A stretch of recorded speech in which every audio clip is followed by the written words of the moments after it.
응? 나도 회사 독서일 지금 해야 돼. 금요일에 못한 거 일요일에 하기로 했거든. 아, 나 무슨 말인지 못 알아들었구나, 아까.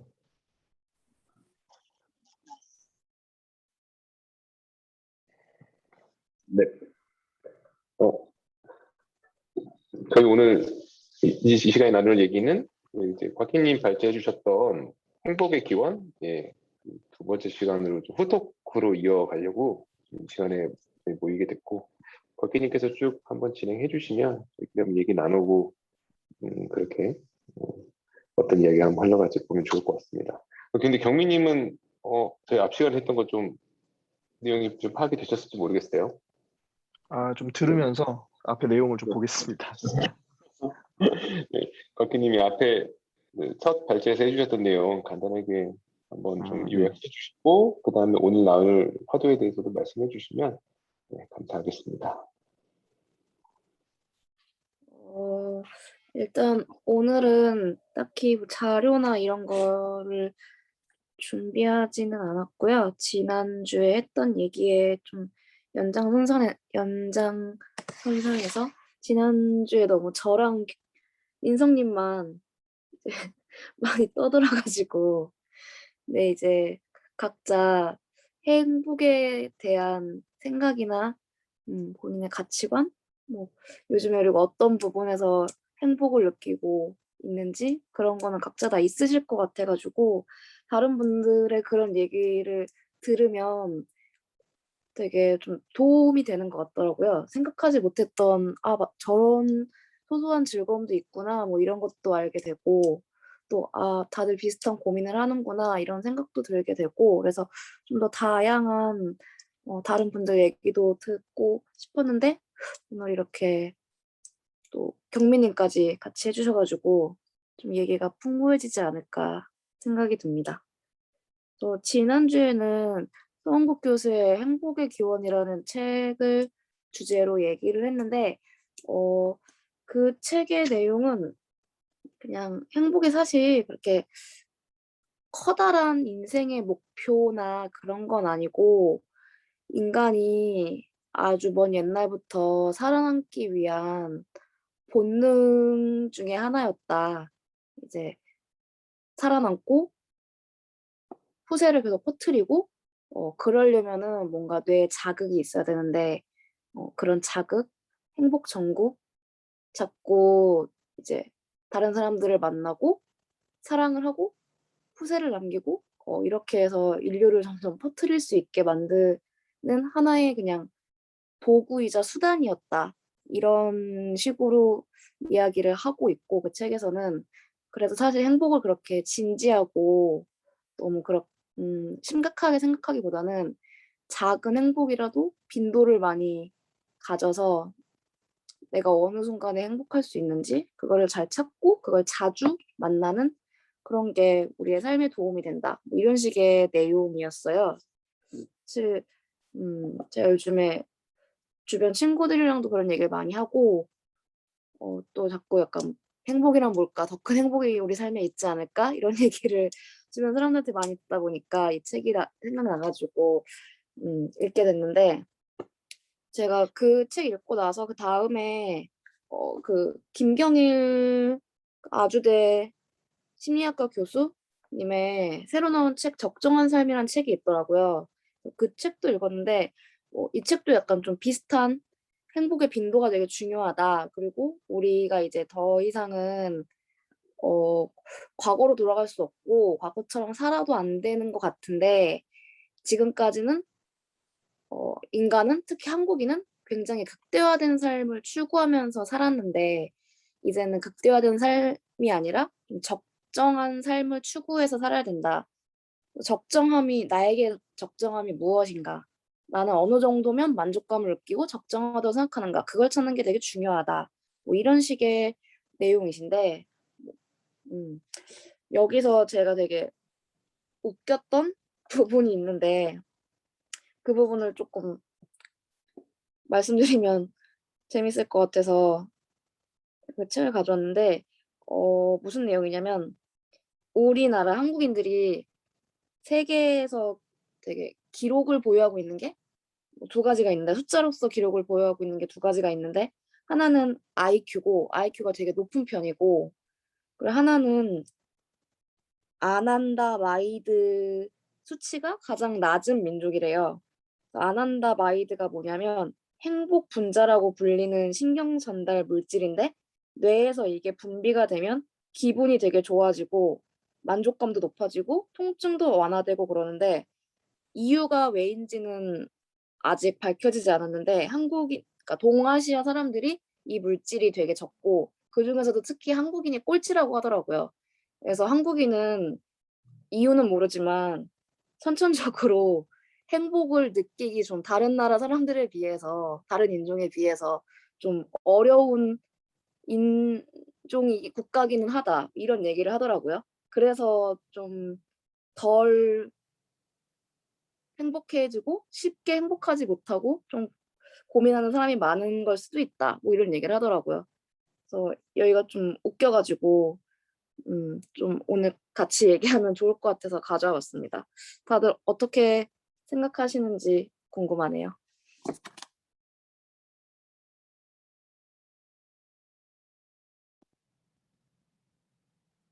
네, 아남다 라이드인가요? 이름이. 그 세포가 네, 아난다 마이드? 마이드. 네. 네네, 아난다 마이드. 우리나라가 이게 가장 적고, 그 나이지리아 사람들이 이게 가장 높다고 하더라고요. 음, 그래서 그 행복을 느끼기 어려운 민족이래요.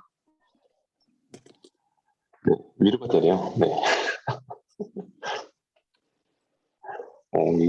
이건 처음 들어본 내용인데, 원래, 그러니까 똑같은 상황, 똑같은 강도와 똑같은 내용의 그 행복의 요소가 있어도 느끼게 만드는 그 호르몬 수치, 어떤 뇌의 그 자극 자체가 낮다는 거잖아요. 네, 그렇다고 하더라고요.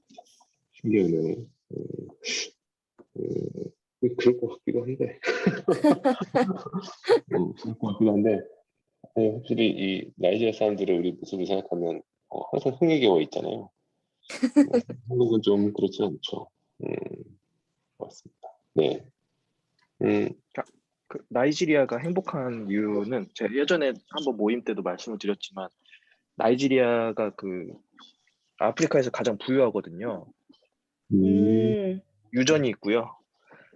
그리고 출산율이 그 세계 최고 수준입니다. 제가 알기로 6명에서 8명까지 가임 여성이 낳는다고 들었고, 와,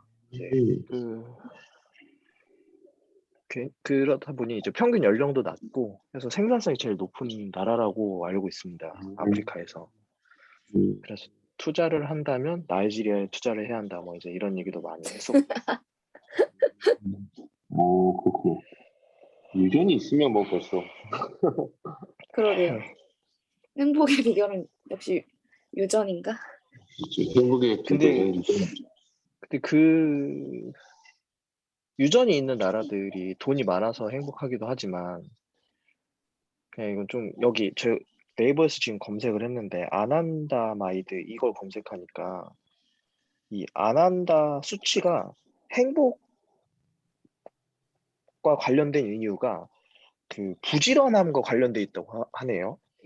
그러니까 아난다 수치가 낮으면 쉽게 행복해지지 못하니까 엄청 부지런해진대요. 그 행복을 채우기 위해서. 네, 근데 아난다마이드 수치가 높은 사람들은 쉽게 행복해지기 때문에 엄청 게을러진다고 하더라고요. 그래요? 근데 이게 그렇겠네요, 근데. 이게 그러니까 이제 굳이 부지런하게 활동하지 않아도 행복해진 상태이기 때문에 안 하는 거죠. 근데 한국 사람들은 그 뭘 자꾸 해야 이게 행복해질 거라는 믿음이 뭐 있는 건지 그런 건 잘 그쵸. 모르겠는데 그렇다고 하더라고요. 네. 근데 좀 보면은 한국에서도 행복한 사람도 있고 안 행복한 사람 있는 거 보면은 사람들마다 좀 그 행복해 보이는 사람들 보면 평상시에 회사 일하고도 좀 있는데 회사 일 좀 느긋하게 하는 사람도 있거든요. 근데 그런 사람들 보면은 회사뿐만 아니라 그냥 이 일상에서도 좀 게을러 보이지만 그냥 그 자체 행복해 보이는 것도 있고, 회사 상사분들 보면은 엄청 바빠 보이는데 그렇게 맨날 바쁜데도 여전히 안 행복해 보이는 그런 게 있는 것 같아요. 음, 그죠. 이런 측면으로 연결될 줄은 생각 못 했는데. 아니, 저는 그 회사에서나 이럴 때 보면 오히려 행복하지 않은 사람들이 그 행복하지 않은 상태를 잊어버리려고 이제 일에 과몰입하는 게 아닌가 싶은 생각을 할 때가 있었거든요. 그럼 저도 살면서 한 번씩 그랬던 것 같고, 왜냐면 정신없이 일하다 보면 그 뭔가 마음 쓰이는 일에 신경이 가지 않잖아요. 그래서 뭔가 그 고비를 좀 넘길 수 있는 슬픈 거죠. 어떻게 보면. 정말 이제 문제가 되는 일을 직시하고 그걸 해결하기보다는 뭔가 다른 쪽으로 정신을 돌림으로써 시간을 이제 견디는 거니까. 근데 오히려 역으로 지금 경민 씨 말씀해 주신 것처럼 이렇게 생각할 수도 있네요. 음, 그 한국인들이 잠들기 전에 핸드폰을 엄청 오래 하는 것도 그런 마인드 때문이라고 하더라고요. 그러니까 다른 게 아니라 이제 그 잠들기 전에 오늘 하루를 엄청 내가 잘 보냈다고 생각이 들면 잠이 엄청 잘 온대요. 근데 알차게 보냈다고 생각이 들지 못하면 못할수록 핸드폰을 자꾸 하고 뭐 책을 꺼내서든 뭘 해서 TV를 봐서든 이 시간을 계속 뒤로 밀어내려고 한다고 하더라고요. 보면은 사실 뭐 휴가 가든 놀러 가든 하면은 항상 하루가 알차잖아요. 그 잠이 진짜 금방 와요, 보면. 일상에서는 항상 내가 회사 일을 제외하고 내 삶을 가득 채운 하루였나? 라고 했을 때 그렇지 않다는 조바심이 드니까 더 부지런해지는 것 같아요, 밤이 되면. 음, 있습니다. 일리 있어요. 어, 새로운 용어 알아갑니다. 이거 내가 먼저 써먹어야겠다. 안 한다, 저도 안 한다 마이드, 안 한다 마이드로. 그리고 이 책에서 또 기억에 나는 게, 뭐였지? 그러니까 자기가 가장 컨디션이 좋은 수면 시간이 몇 시간인지를 찾는 게 굉장히 중요하다고 그 얘기를 하더라고요. 한국에서는 절대 그런 질문을 하지 않는데, 자기가 예전에 이제 박사할 때였나? 아무튼 외국에 나가서 공부를 하실 때 이 교수님이 자기 지도 교수가 자네는 몇 시간을 자나? 라고 물었다는 거예요. 그래서 자긴 그런 질문을 난생 처음 들어봐서 무슨 뜻으로 하는 질문이지? 싶었는데 몇 시간을 자야 본인이 가장 성과도 잘 나오고 기분이 가장 좋은지를 알고 있냐고 질문하시더라는 거예요. 그래서 이제 이 책에서도 본인이 뭐 일기 같은 걸 쓴다면 거기에 내가 오늘 기분이 어땠는지를 쓰고 근데 내가 어젯밤에 몇 시간을 잤는지를 써오면서 나에게 가장 잘 맞는 수면 시간이 몇 시간인지를 찾아서 그 시간을 자려고 노력하는 게 삶의 질에 굉장히 큰 영향을 준다고 그런 얘기를 하더라고요. 근데 이게 얼마나 주무세요? 저는 진짜 많이 자거든요. 혹시 얼마 주무십니까? 아, 이게 몇 시간을 그러니까 몇 시간을 자느냐, 그 시간의 길이를 얘기하시는 거죠? 몇 시에 자느냐. 네네네. 네. 몇 음, 시간을 자느냐. 몇 시간을 잤을 때 본인이 다음날에 이제 생활의 질이 좋은지를 파악해야 한다.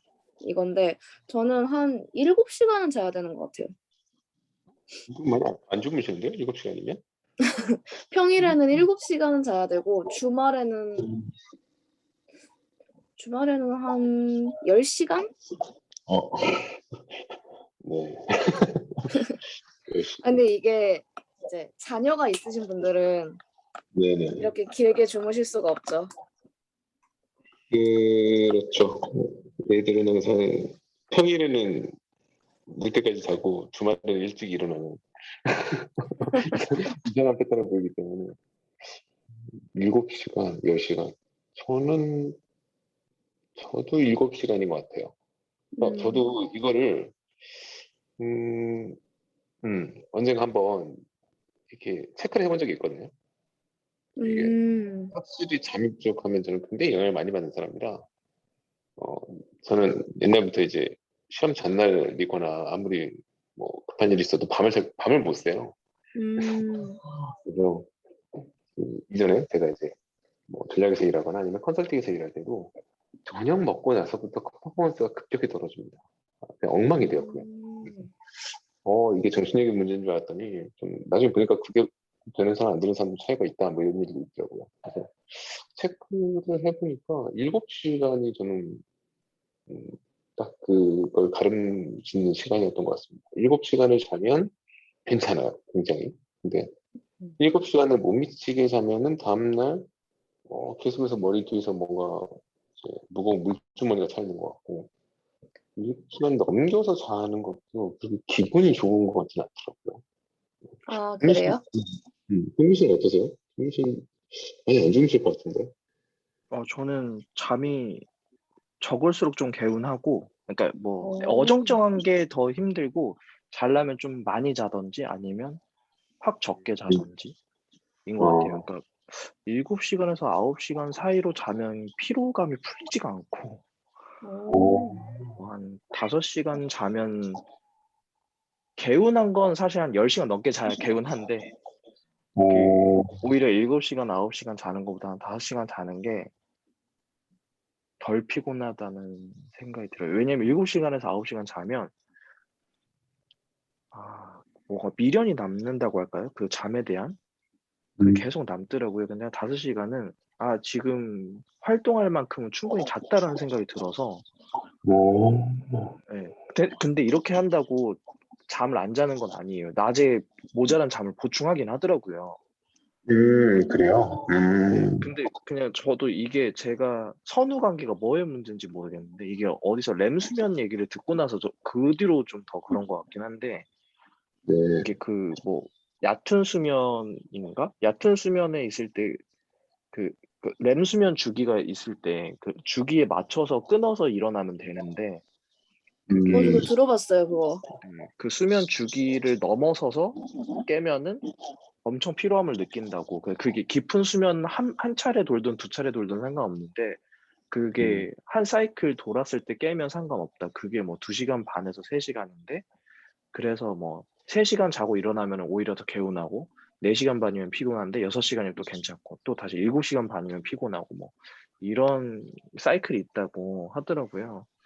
저도 보면 한 5시간에서 6시간 사이가 좀 그래도 활동하는데 최소 미니멈이면서 스트레스 좀 덜 받는 구간이고 7시간에서 9시간은 어떻게 자도 부족하다고 느끼는 것 같아요.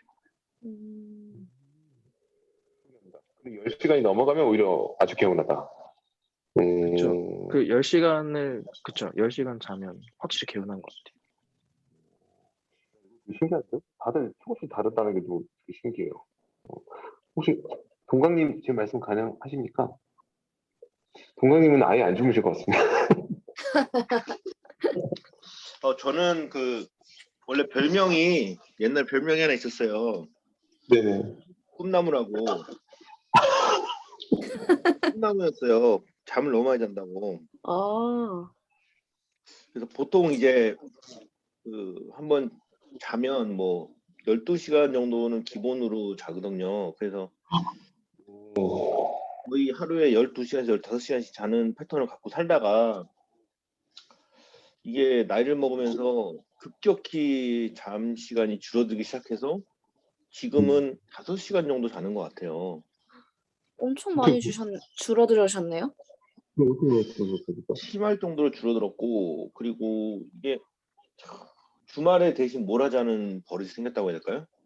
좀 그런 식으로 바뀐 것 같아요. 근데 이게 주말에 몰아자는 것도 서서히 이게 주말에 자는 것도 줄어들어가지고 지금은 주말에도 많이 자진 않아요. 옛날만큼. 옛날에는 그러니까 보통 몇 시간 정도 자냐면 주말에 이건 뭐 제가 자고도 신기했던 건데 금요일 날 저녁에 잠들어서 월요일 날 아침에 일어난 적도 있어요. 그런 패턴을 갖고 살았어요. 진짜로. 그게 가능합니까? 금요일 날 저녁에 잠들어서 월요일 아침에 일어나서 출근하는. 그런 패턴을 갖고 살았어요. 그래서 그만큼 잠을 많이 잤고 배도 안 고프셨어요? 배고픈 거보다는 이제 가끔씩 화장실 한 번씩만 갔다 오고 가끔씩 이제 한 번에서 두 번 정도 화장실만 갔다 오는 걸로 해서 다시 깼다가 화장실 갔다 오고 다시 잠들고 그런 식으로 이제 그렇게 패턴을 가져갔던 기억이 나요. 이제 최근에는 주말에도 잠이 많이 안 와서 주말에도 옛날 같으면 최소 15시간 잤을 텐데 요즘은 10시간 주말에 그 정도 자면 많이 잤다라고 생각하면서 살아가는 것 같아요. 근데 행복감하고 이거하고 이유가 될까? 그거에 대해서는 근데 아까 그 얘기했잖아요. 렘수면 얘기했는데 렘수면도 저한테 영향을 줬고 또 하나 이제 계속 머릿속에 남았던 것 중에 하나가 예전에 이제 학원 선생님 중에 종로학원의 선생님 중에 잠을 안 자는 선생님이 하나 있었어요. 영어 강사였는데 근데 그 사람이 그 얘기를 하더라고요. 자기가 직접 잠을 안 자도 된다. 아예 안 자요? 가끔 책상에 앉아서 잠깐 한 5분에서 10분 정도 이렇게 깜빡 존대요. 우와. 그 외에는 잠을 안 자요. 그 사람은. 저도 근데 그 사람 눈이 항상 빨개요. 항상 출혈돼 있고.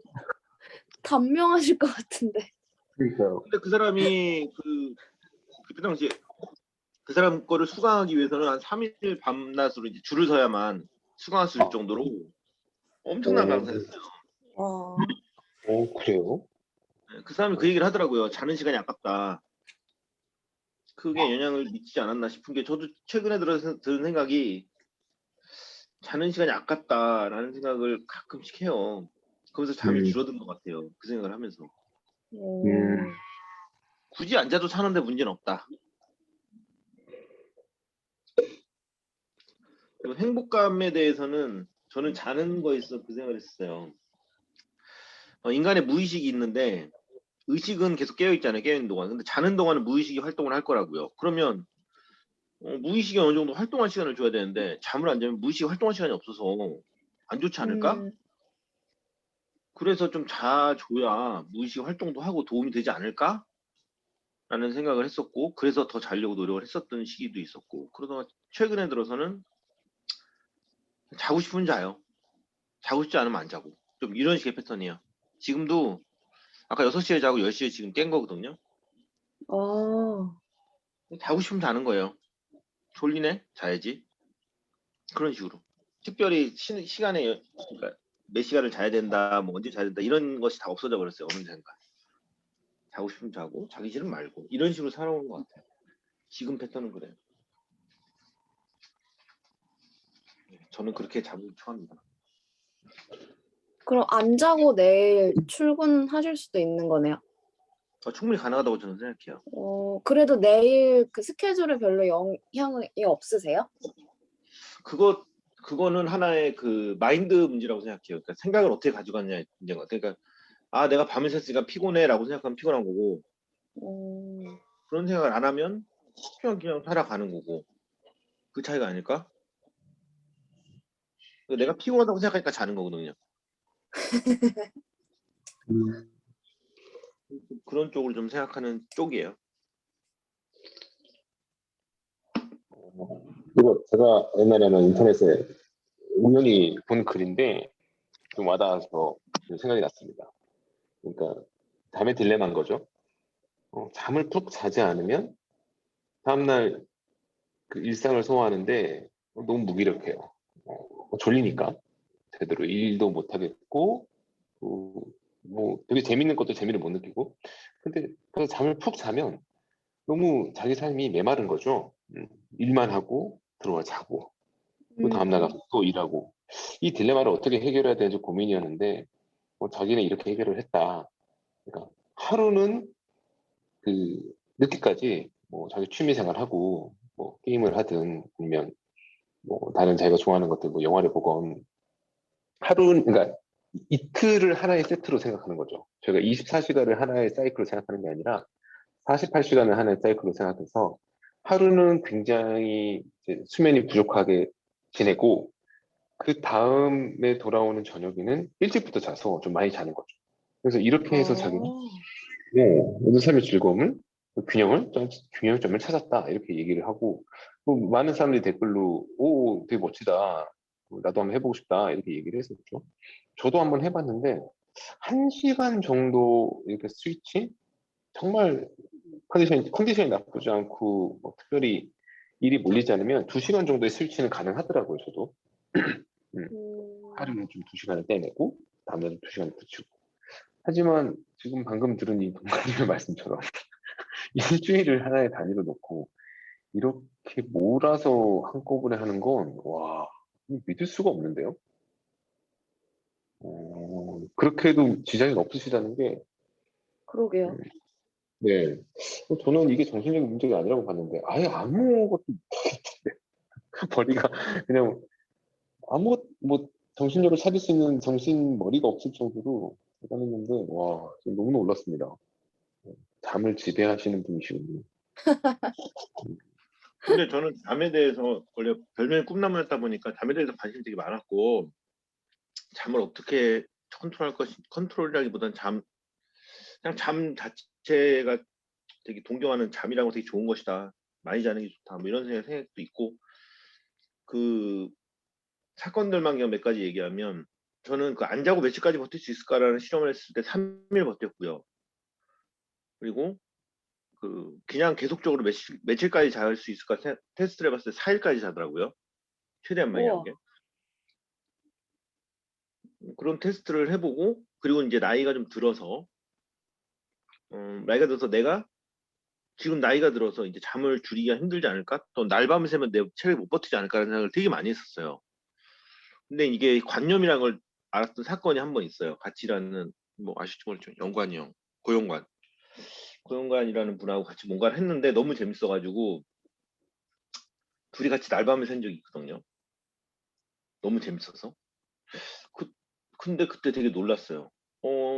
나이가 상관없구나. 날밤 새는 건 체력도 상관없구나. 그게 딱 들었고 최근에도 가끔 날밤을 새는데 이제 제가 이제 드라마 한 번 보기 시작 저는 성격이 이상해서 뭔가 하나를 시작하면 끝을 봐야 된다는 좀 그런 관념이 있어가지고 드라마를 딱 보기 시작하면 끝을 봐야 돼요. 그러면 날밤 새요. 꼭. 그래서 드라마 웬만하면 안 봐요. 근데 날밤을 그런 식으로 새게 돼요. 가끔씩. 그래도 그냥 살아가잖아요. 뭐 문제 없잖아요. 저는 다 한 관념인 것 같아요. 이틀은 영향을 받던데. 날밤을 새면 그쵸? 이틀 3일은 거의 좀비죠. 아니 심지어 막 20대 때는 이제 되게 좀 혈기가 왕성하니까 밤새 막 뭐 술도 마시고 이러잖아요. 이렇게 즐거운 뭐 일 때문이거나 공부 때문이 아니라 그냥 정말 유흥을 위해서 밤에 깨 있을 때도 저는 막 4시가 넘어가면 너무 힘들더라고요. 저는 그래서 이게 정신력의 문제가 아니라고 생각을 했는데 되게 좀 충격적이에요 지금. 저는 정신력의 문제다. 그렇게 생각하고 살아요.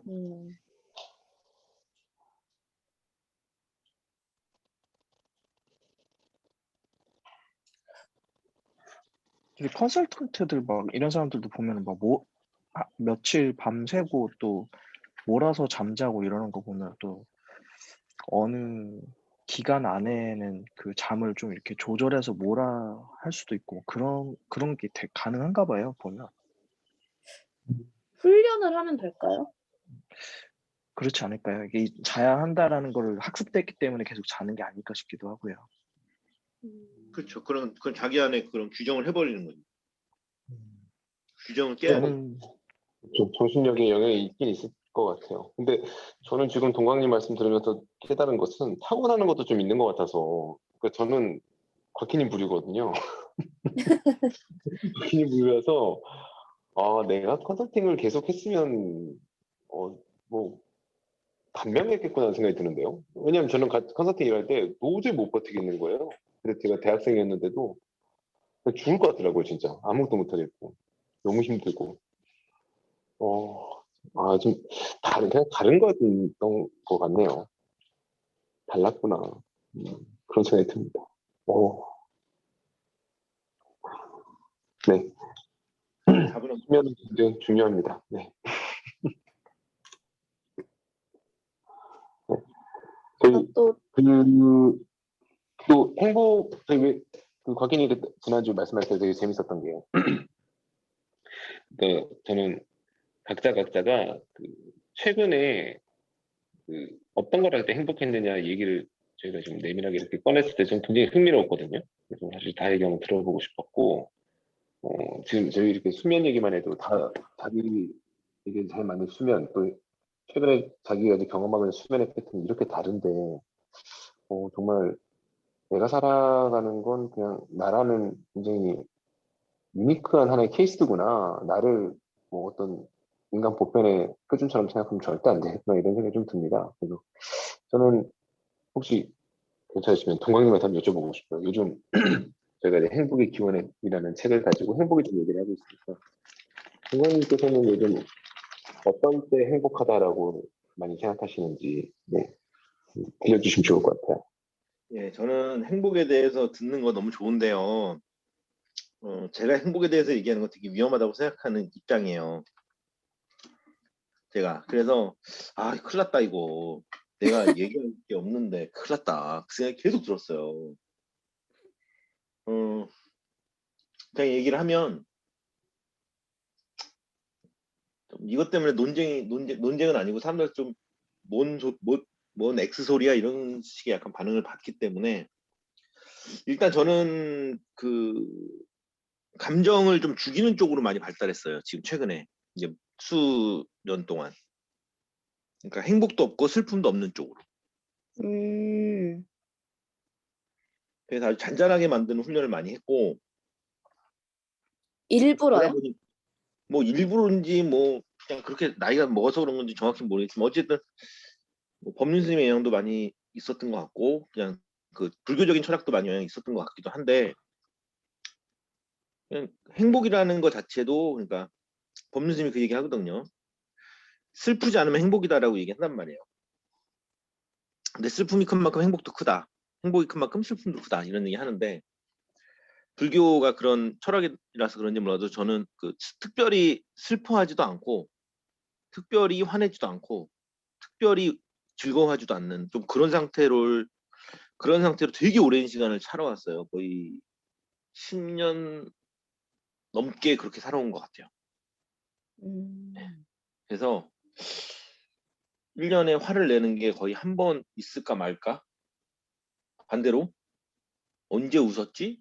좀 이런 상황. 그러니까 감정 자체가 아예 없이 사는 것 같아요. 약간 쭉. 그래서 물론 최근에 이제 그런 생각을 해요. 이게 내가 인간인가? 인간이 사는 삶이 이게 맞는 건가? 그런 생각에서 최근에 좀 일부러 화도 내보고 일부러 더 즐거운 일을 찾기도 하고 하면서 감정 기복을 만들어 보려고 노력을 하는데 특별히 행복하다거나 특별히 슬프다거나 이런 감정이 발생하지 않아요. 슬프지만 저는 그래요. 근데 슬픈지 기쁜지 모르겠어요. 저에 대한 행복은 좀 그런 쪽이에요. 그럼 조금 다른 식의 질문으로 요즘에 어떤 거에 쓸데없이 시간을 보내세요? 저는 유튜브를 상당히 많이 보는데 유튜브를 항상 2배속으로 해서 보는데 거의 쉬지 않고 보거든요. 거의 모든 시간 유튜브를 보고 있어요. 그래서 왜냐면 시간이 좀 아깝다는 생각이 있어가지고 유튜브는 닥친 대로 다 봐요. 그냥 애지간한 관심 있는 장르는 거의 다 보는데 주로 이제 최근에 이제 보는 게 이제 뭐 코인이나 주식 뭐 이런 것도 많이 보고 마음 수련 이런 거 많이 보고 닥치는 대로 거의 유튜브는 거의 다 보는 것 같아요. 그리고 영화 유튜브도 거의 다 보고 그래서 좀 쓸데없는 보내는 시간 거의 다 유튜브라고 봐야 될 것 같아요. 유튜브. 근데 마음 수련과 코인의 조합은 오묘합니다. 너무 이상한가요? 너무 이상한가요? 두 개 이어붙여 놓고 생각하니까 좀 깜짝 놀랐어요. 네. 근데 마음 수련과 코인은 그러니까 뭐라고 해야 되지? 미래라고 보거든요. 둘 다 하나의 저희 생각에서는 네. 하나 미래가 코인이고 미래가 마음 수련이고 그런 거 있잖아요. 외계인들 나타나면 뭐 그때 되면 이제 우리가 이제 대화를 뭐 마이 텔레파시로 대화를 한다든지 뭐 그런 것들 보면 미래에 있어서 그 마음 수련은 되게 중요한 포인트가 아닌가 저 그렇게 생각하거든요. 포인트 맞춰가지고. 음. 그래서 그쪽으로 제가- 좀 동원님 말씀하신 그 마음 수련이라는 게 그 명상과 비슷한 거죠? 그 메디테이션 하는. 명상 쪽은 사실 잘 안 봐요. 아, 그러세요? 명상은 잘 안 봐요. 왜냐면 그건 이미 너무 초급 수준인 것 같고 너무 초급이고 너무 좀 뭐랄까 명상은 일상이기 때문에 일상에 걷는 법을 배운다는 건 되게 좀 무의미한 시간 같아서 명상에 대해서 거의 안 보고 주로 보는 건 저는 창조력, 인간의 신성 뭐 이런 걸 많이 봐요. 인간이 어떻게 신성을 발휘하는가 이런 걸 많이 봐요.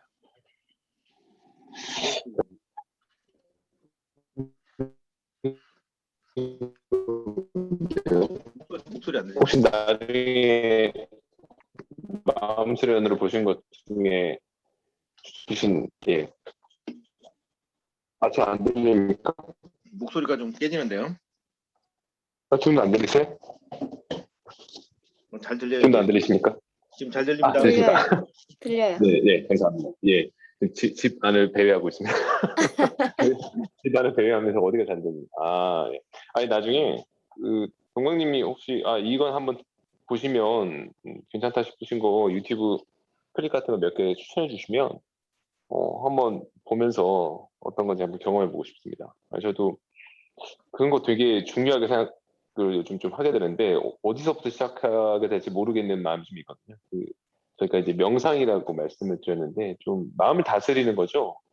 이게 그때그때마다 내 마음 상태가 어떤가 어떤 상태이냐에 따라서 어떤 영화를 보더라도 내가 어떤 상태에서 보느냐에 따라서 그 즐거움이 달라지고 일을 대할 때도 그렇고 살다 보면 매번 여러 가지를 경험하게 되는데 그런 것들 좀 어떻게 시작해야 되나 그런 생각을 좀 하고 있었거든요.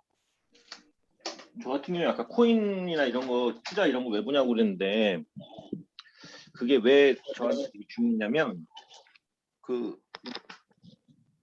그러니까 나 자신을 수련하는 그런 것들은 많이 보는데 결론적으로는 내가 그렇게 수련을 했을 때 그 결과물이 나와야 되거든요. 결과물. 그 결과물을 만드는 과정 뭐 이런 거라고 보시면 될 것 같아요. 그러니까 말로만 저는 그렇게 되게 싫거든요. 뭐 자기가 뭐 도인이네 뭐 이런 철학자네 뭐 이랬는데 결론적으로 돈 없고 결론적으로 찌질하면 그거 아무 쓰잘데기 없는 거잖아요. 그게 전 제일 아닌 것 같거든요. 네네. 그래서 그것이 실천될 수 있어야지 그게 진정한 발현이다. 자기 것만 옳고 세상이 전혀 남이 봤을 때 전혀 그래 보이지 않고 이러면 그게 무슨 쓸데기가 있냐. 이런 관점에서 그런 것들 좀 보는 면이 있어요. 그래요. 좀 너무 남들하고 좀 그렇게 막 생각하는 좀 다르죠. 굉장히 독특한데 굉장히 저는 설득력이 있습니다. 맞아요. 그냥 뭔가 묻어두는 쪽으로만 그냥 위로하는 듯한 말들은 사실 그렇죠. 그 무슨 의미가 있나 싶은 말들 그런 생각이 들거든요. 혹시 경민님은 어떠세요?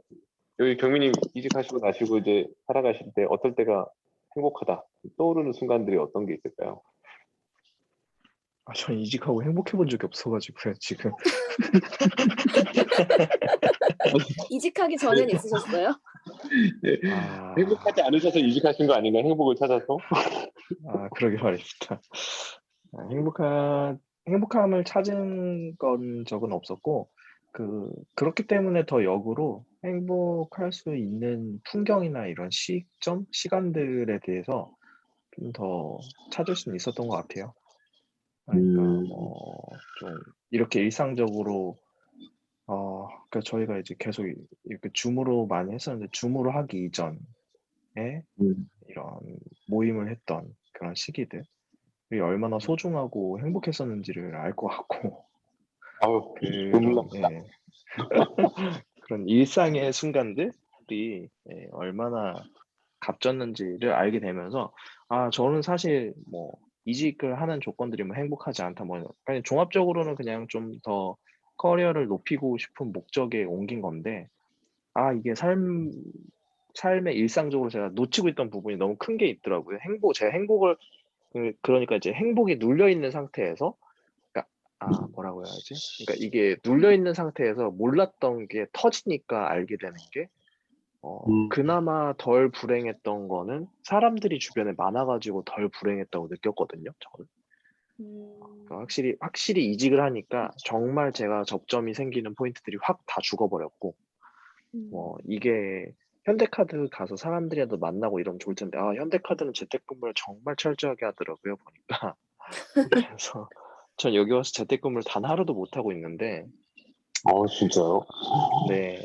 거의 뭐 좀 그런 걸 느끼면서 이제 만날 사람이 없으니까 원래 현대카드 다닐 때는 또 그랬지만 지금도 그렇고 집 회사만 하거든요, 저는.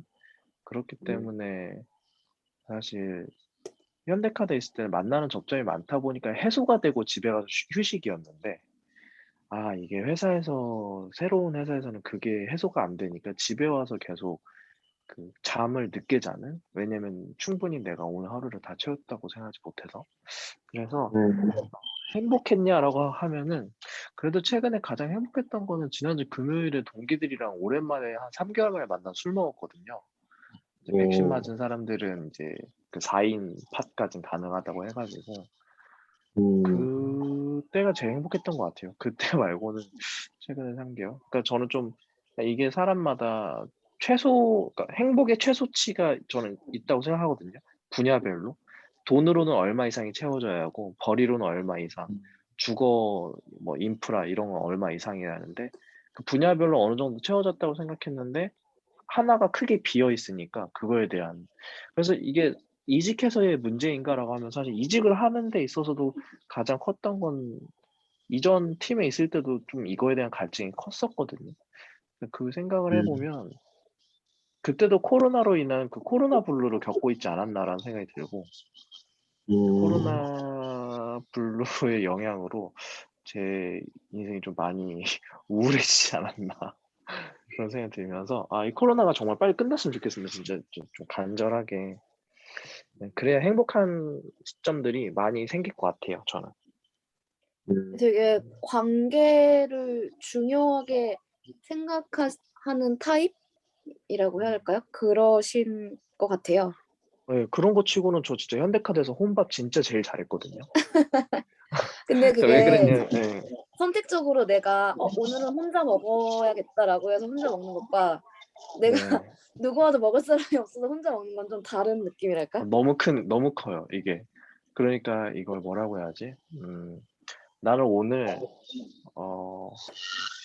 20만 원짜리 오마카세를 먹으러 갈 거야라고 했을 때 내가 돈이 너무 많아가지고 오마카세 먹는 게 하나도 그 돈적으로 내가 스트레스 받지 않는 상황이면 오마카세를 온전히 즐길 수 있을 텐데 이 돈이 없는 상태에서 오마카세를 먹으러 가야 하나? 라고 고민하는 그런 것들이 스트레스 받는 것처럼 그러니까 인적 자원이 내가 회사 안에서 풍부하다고 느끼고 있으면 혼자 있는 시간마저도 그게 휴식이고 한데 이게 그냥 풀타임 혼자 있는 시간이 되다 보니까 내가 혼자 있는 시간이 오히려 더 다시 스트레스가 되는 그리고 또 인간관계를 만들어가는 게 더 힘들어지는 왜냐면 저는 누가 밥 먹자고 하면 엄청 스트레스 받았거든요 현대카드 있을 때 진짜 밥 먹는 거 너무 귀찮았고 혼자 밥 좀 먹었으면 좋겠고 막 이랬었는데 지금은 어느 누구도 밥 먹자고 하지 않지만 그거는 그거대로 또 스트레스더라고요 보면은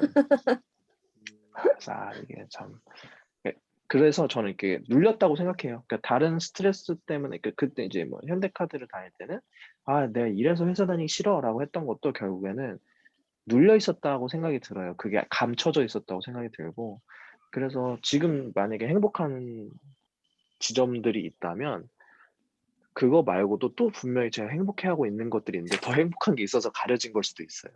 보면 전 그렇다고 생각합니다. 와닿네요. 저도 프로 혼밥러로서. 아니, 그럴 수 있을 것 같아요. 예. 이게 내가 선택한 혼밥이냐, 아니면은 그냥 강요된 혼밥이냐 했을 때, 강요된 혼밥이라고 내가 인식이 들면 그런 느낌 가질 것 같습니다. 중요한 건 제가 지금 혼밥을 거의 한 3개월째 못 하고 있거든요, 회사에서. 근데 그래요? 그 과정, 이제 뭐 그 밥을 이제 뭐 좀 조로 나눠서 먹으러 같이 가요, 사람들이. 근데 이제 이게 뭐냐면 혼밥보다도 못한 상황이라고 생각하거든요, 저는 지금 이게. 제가 이게 너무 고통스럽고 고역스럽습니다. 차라리 혼자 밥을 먹었으면 좋겠는데, 제가 혼자 밥을 먹고 있는 상황이 나쁘지 않음에도 불구하고 이걸 보신 상무님이 따로 면담을 요청하셔가지고 힘든 점이 없는지 물어보시고 아예 팀을 옮겨주셨거든요. 그 마이데이트 팀을 옮기게 된 과정이 그런 과정이에요. 제가 계속 혼자 커피 마시러 다니고 혼자 밥을 먹으러 다니는 게 너무 안쓰럽고 불쌍해 보이신 거예요. 근데 저는 그게 그냥 뭐 나쁘진 않다고 생각했거든요. 그러니까 동기들과 먹지 않는 것은 아쉽긴 하지만 그래도 불편한 사람들과 같이 먹느니 혼자 먹는 게 훨씬 낫다 이런 주의였는데,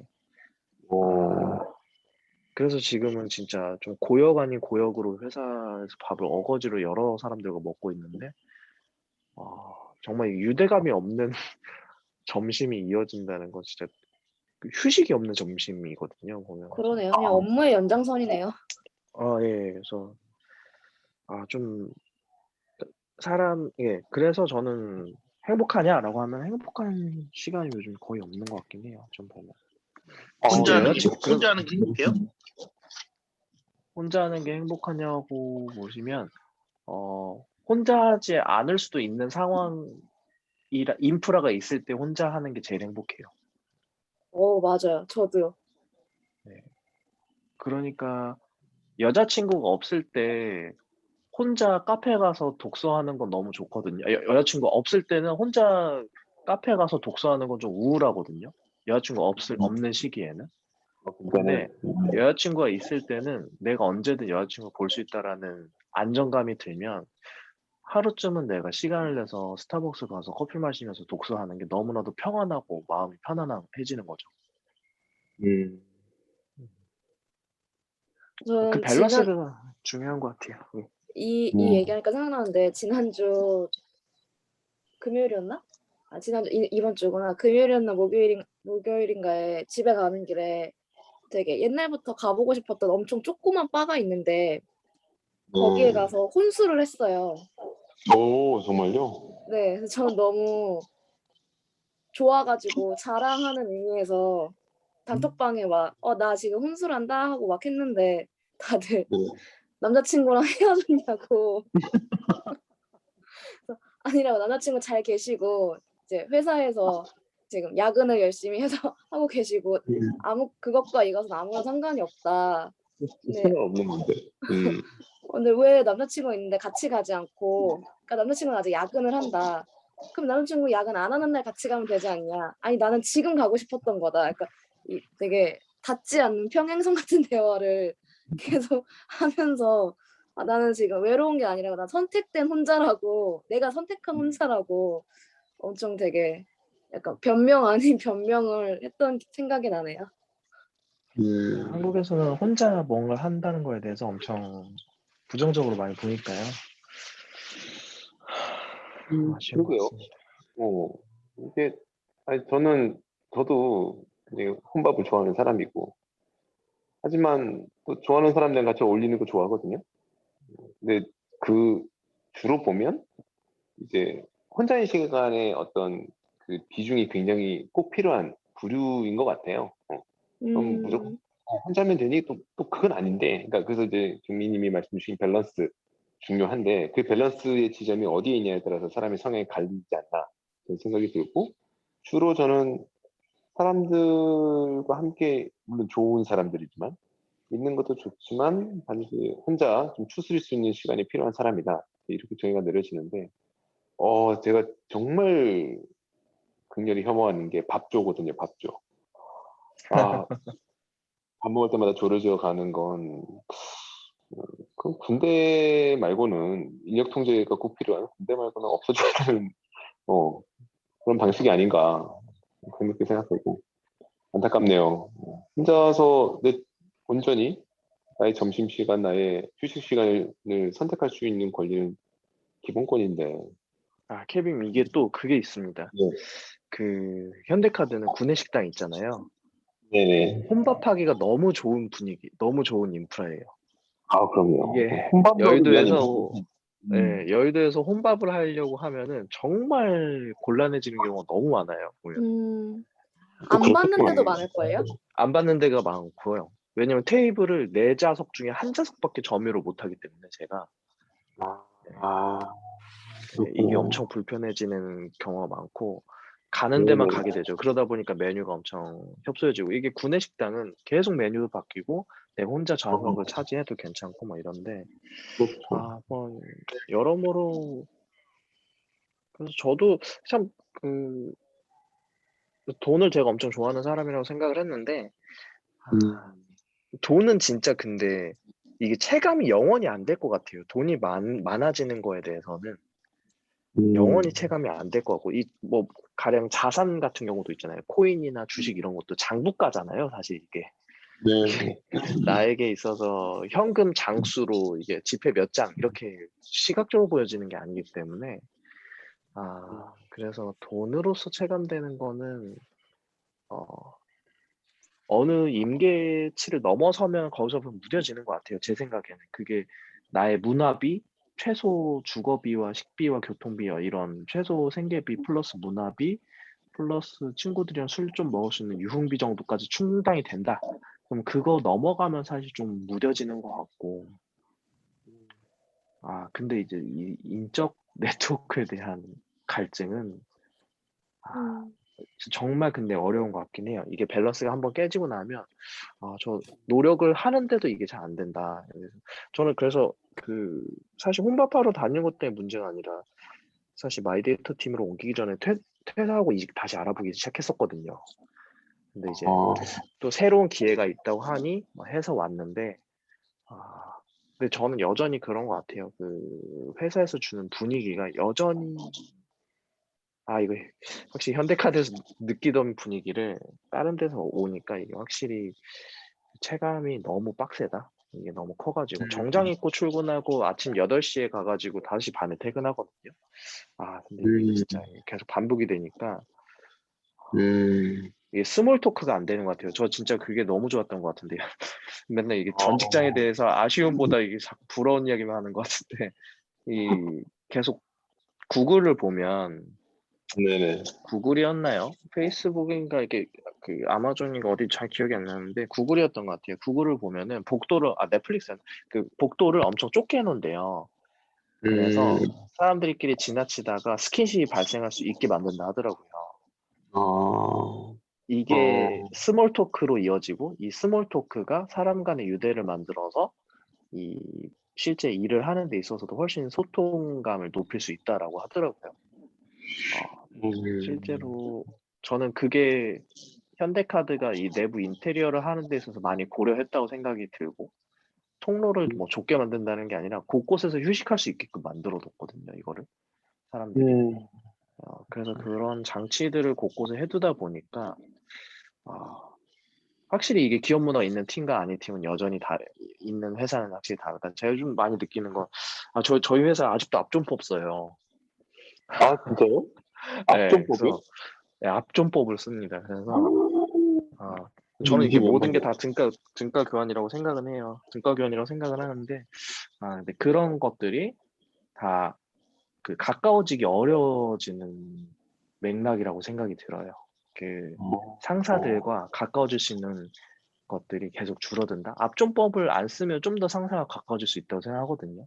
좀 더 다른 팀원에 대해서 이야기하기도 쉽고, 무슨 과장이 이렇게 얘기했더래요라고 하면서 얘기를 전달하기도 쉽고 한데, 그걸 계속 신경 써야 하는 부분들도 어려운 것 같고, 그래서 저는 이게 기업 문화 팀이랑 기업 문화 조직이라는 게 왜 있을까라고 생각하는데 브랜드 조직도 마찬가지고, 근데 다 돈 버는 기업 입장에서는 그게 다 이유가 있으니까 다 쓰는 것들이 아니었나 생각이 들고, 그래서 진짜 뭐 휴먼 리소스라고 하잖아요, HR 조직이라는 게. 근데 그래서 저도 이제 제가 이런 행복을 못 느끼는 계속 제 얘기만 하는 것 같은데 임원 입장에서도 제가 길 가다가 제가 계속 그러고 있는 것에서 엄청 그거에 대한 스트레스를 받은 것 같더라고요. 그러니까 얘가 이탈할 수도 있겠다라는 생각을 하는 걸 보면서.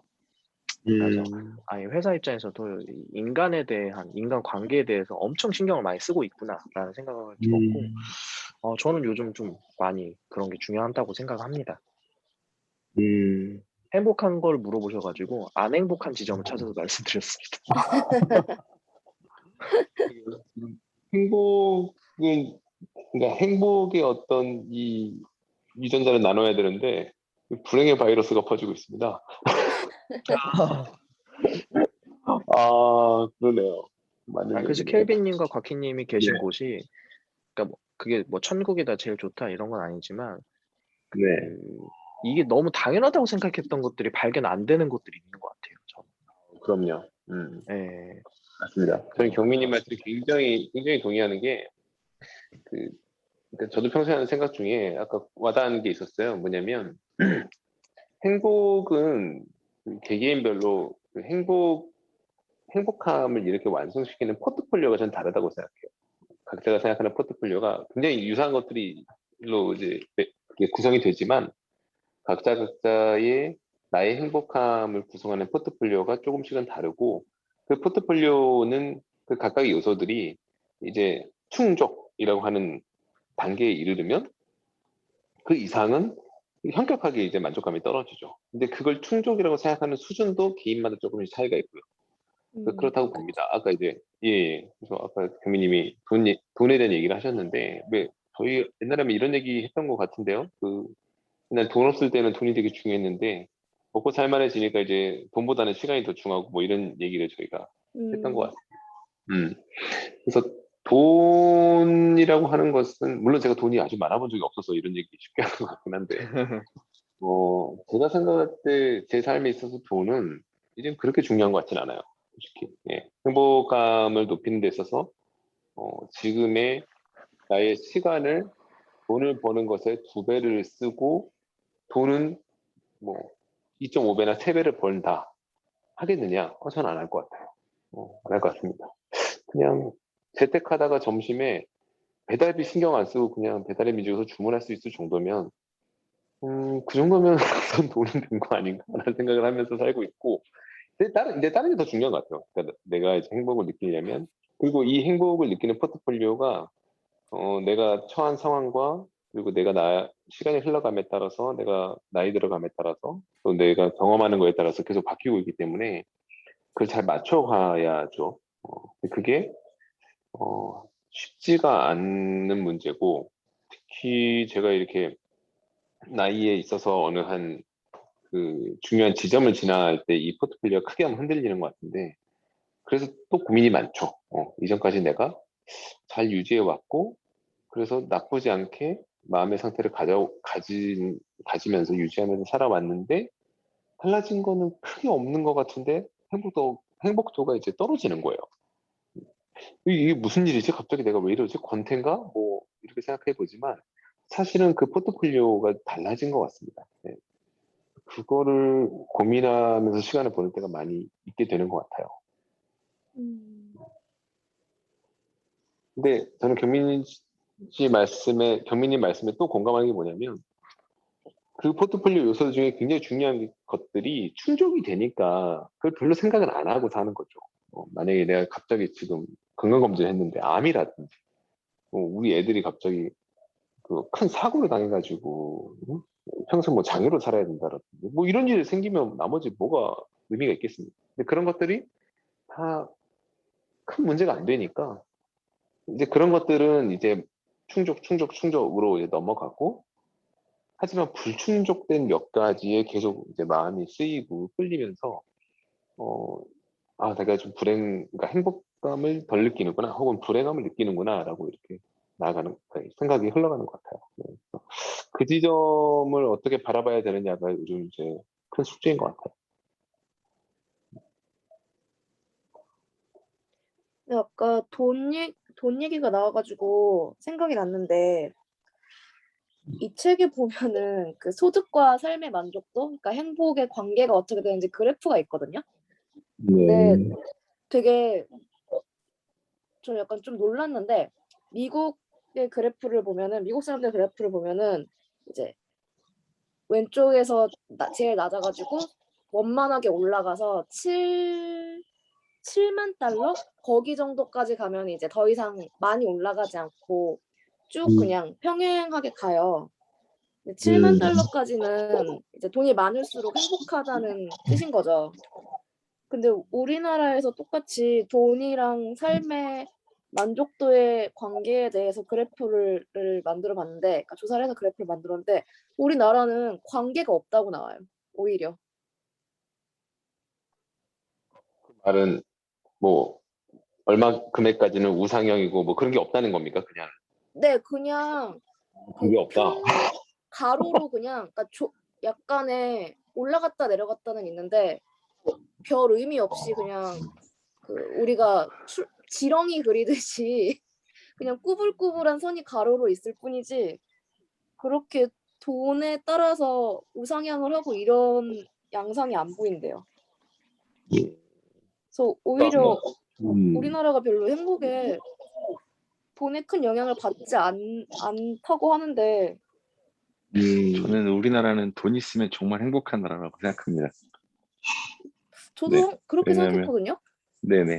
돈 많으면 정말 가장 즐길 살기 게 많은 좋은 것 나라가 같아요. 우리나라라고 생각했는데 네.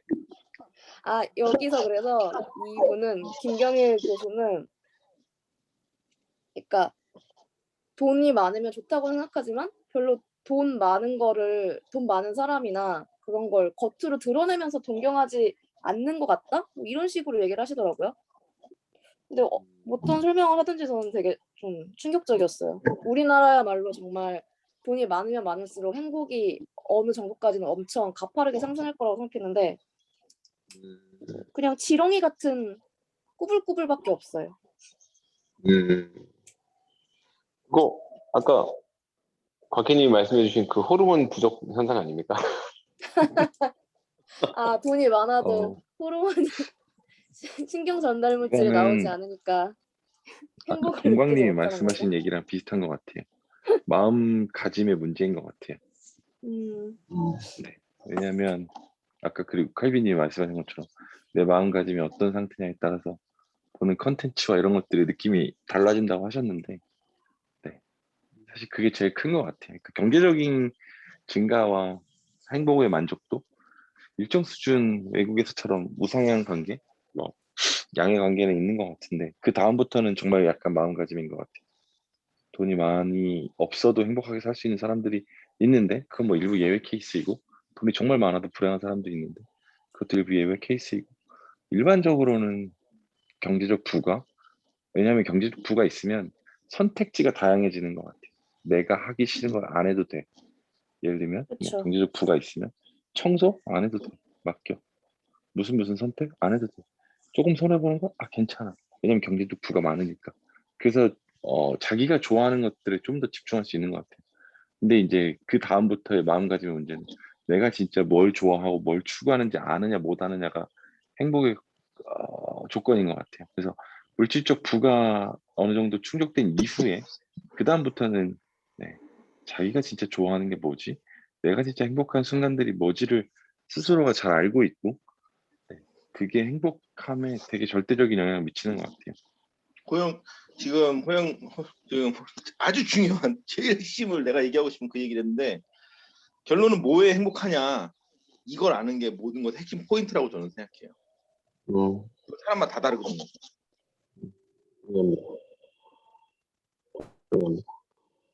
저도 굉장히 동의하면서 그리고 저는 사람마다 다 다르다는 게 제일 중요한 것 같아요.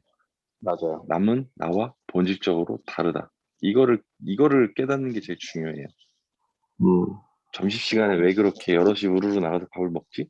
그 사람들은 그 가치가 중요한 거니까. 그 사람들은 점심시간에 그렇게 서로의 유대감을 끈끈하게 유지해야지 자신의 뭐랄까 조직 내에서의 소속감? 내가 여기에 속해 있다라는 그 느낌을 강력하게 받는데 저도 사실 혼밥을 많이 하는 캐릭터 중에 하나거든요. 네. 근데 이제 예전에는 비슷한 생각이었는데 이제는 저렇게 함으로써 분명히 얻을 수 있는 것들이 있어요. 정서적인 유대감, 그다음에 뭐 관계의 부드러움, 왜냐면 같이 밥 먹으면서 일이 아닌 되게 사소한 개인적인 이야기들을 하면 뭐 예전에 동광님이 말했잖아요. 사면, 학연, 지연, 흡연. 그러니까 흡연 같은 거죠. 네, 그런 것들의 밸류는 분명히 있는 것 같아요. 그래서 남이 나와 본질적으로 다르다. 그걸 먼저 인정하는 게 사실 제일 중요한 것 같아요. 근데 같은 선상에서 그것도 좋아할 것 같아요. 내가 점심시간에 그렇게 우르르 나가서 같이 밥을 먹고 이야기를 하고 사적인 얘기를 해서 관계를 돈독하게 하는 걸 내가 진짜 원하는 게 맞는지 아니면 그래야만 남들이 보기에 올바른 사회생활이기 때문에 그냥 싫지만 따라가는 건지 그걸 나 스스로 먼저 생각해봐야 될 것 같아요. 맞아요. 결국에는 선택의 문제인데, 저도 예전에는 그런 것들이 별로 필요 없다라고 생각했는데, 근데 이제, 이게 어쩔 수 없이 직급이라는 게 올라가면, 결국, 뭐랄까, 관리까지는 아니어도 영향력을 미쳐야 되는 자리들이 올라갈 수밖에 없어요. 예를 들면 부사수가 생긴다든지, 아니면 협업해야 될 팀들이 많아진다든지, 커뮤니케이션 대상들이 높아진다든지, 왜 그렇게 임원들이 주말에 골프를 치러 길을 쓰고 나가겠어요? 왜냐하면 A를 엄청난 보고서와 논리를 갖고 만들어서 해결할 일을 관계로 풀 수 있거든요. 이렇게 해서 이렇게 하기로 했습니다. 그래 그렇게 해. 왜냐면 서로 간에 신뢰가 쌓여있어요. 물론 그게 바람직하다는 건 아니에요. 혹은 그게 항상 맞다는 것도 아닌데 그거 역시 하나의 생존 전략이고 생존 방식인데 내가 한 모습만 계속 고집하면 그걸 통해서 얻을 수 있는 뭐랄까 베네핏은 다 포기한다는 거죠. 그러니까 그것들을 명확하게 알고 난 그럼에도 불구하고 그 베네핏이 필요 없어라고 하고 선택을 하면서 내 삶을 이끌어가면 상관이 없는데 그게 아니라 나는 이렇게 하는데 왜 저 사람이 나보다 잘 나가지? 왜 저 사람이 나보다 더 뛰어나지? 이렇게 되는 것들은 그거 역시 약간 선택과 그죠?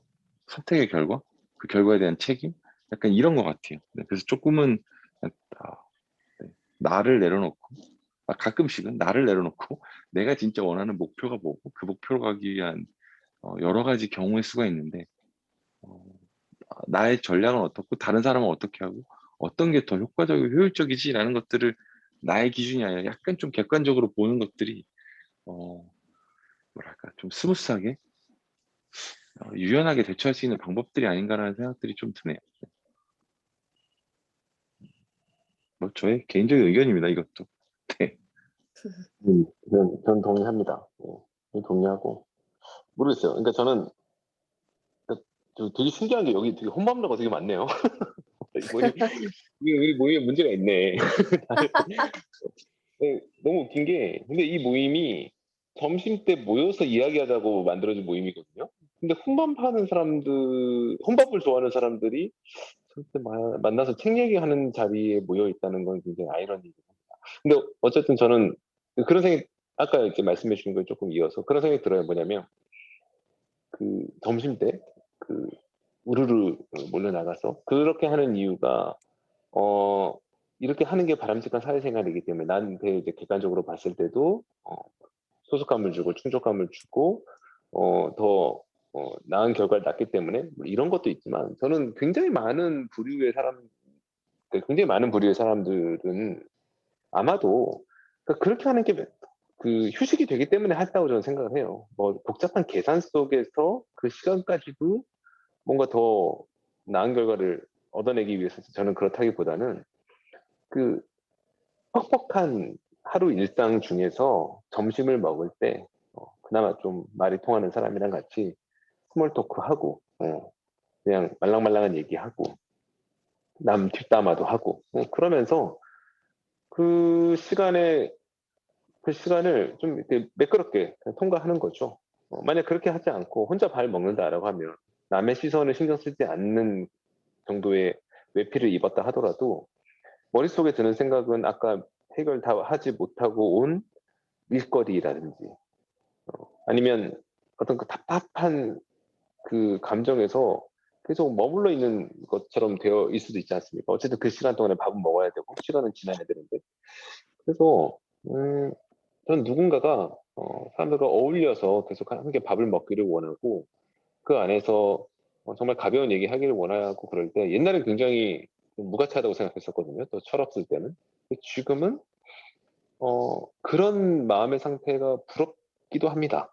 그냥 그렇게 사람과 그러니까 사람과 사람을 그리워하고 그 안에서 뭔가 마음이 풀어지고 거기서 또 한번 풀어진 그 이완 속에서 다시 한번 그 오후가 시작됐을 때, 다음 날이 시작됐을 때 또 한번 살짝 긴장할 수 있는 또 하나의 그 여분은 없고 그렇게 되는 사람들 자연스럽게. 근데 좀 부럽다는 생각을 많이 해요. 왜냐면 제가 이제 그렇게 되는 건 아니라는 걸 이제 아니까. 그렇게 하려고 하면 할수록 오히려 전 더 힘들거든요, 사실. 그래서 저희 나름의 이제 밸런스를 찾아가는데 처음부터 그렇게 되어가는 사람들은 부럽다. 근데 다만 자기가 그렇게 그런 시간을 보내는 게 그게 편하지도 않고 풀어지지도 않는데 어, 다른 외부의 시선 때문에 혹은 자기의 어떤 강박 때문에 어거지로 그걸 만약에 꾸역꾸역 그때마다 시간을 그렇게 때우고 있다면 저는 좀 안타까운 것 같아요, 그건. 결국 각자가 다르기 때문에 자기한테 맞는 방식을 계속해서 찾아가는 거고 또 내가 이제 중요하게 생각하고 내가 센싱하는 그 방식도 또 항상 달라지기 때문에 그 끊임없이 다시 조율하면서 살아야 되는데 계속해서 남의 기준으로 살아가는 것 그것은 글쎄요 아까 이제 보이자님 말씀해 주신 것처럼 그쪽 측면도 바라봐야 되는 것도 맞지만 자기 자신을 좀 더 아끼는 마음도 필요하지 않나. 특히 이제 저는 이제 한국인에게는 그런 게 좀 필요하지 않나라는 생각도 드는 마음이 있습니다.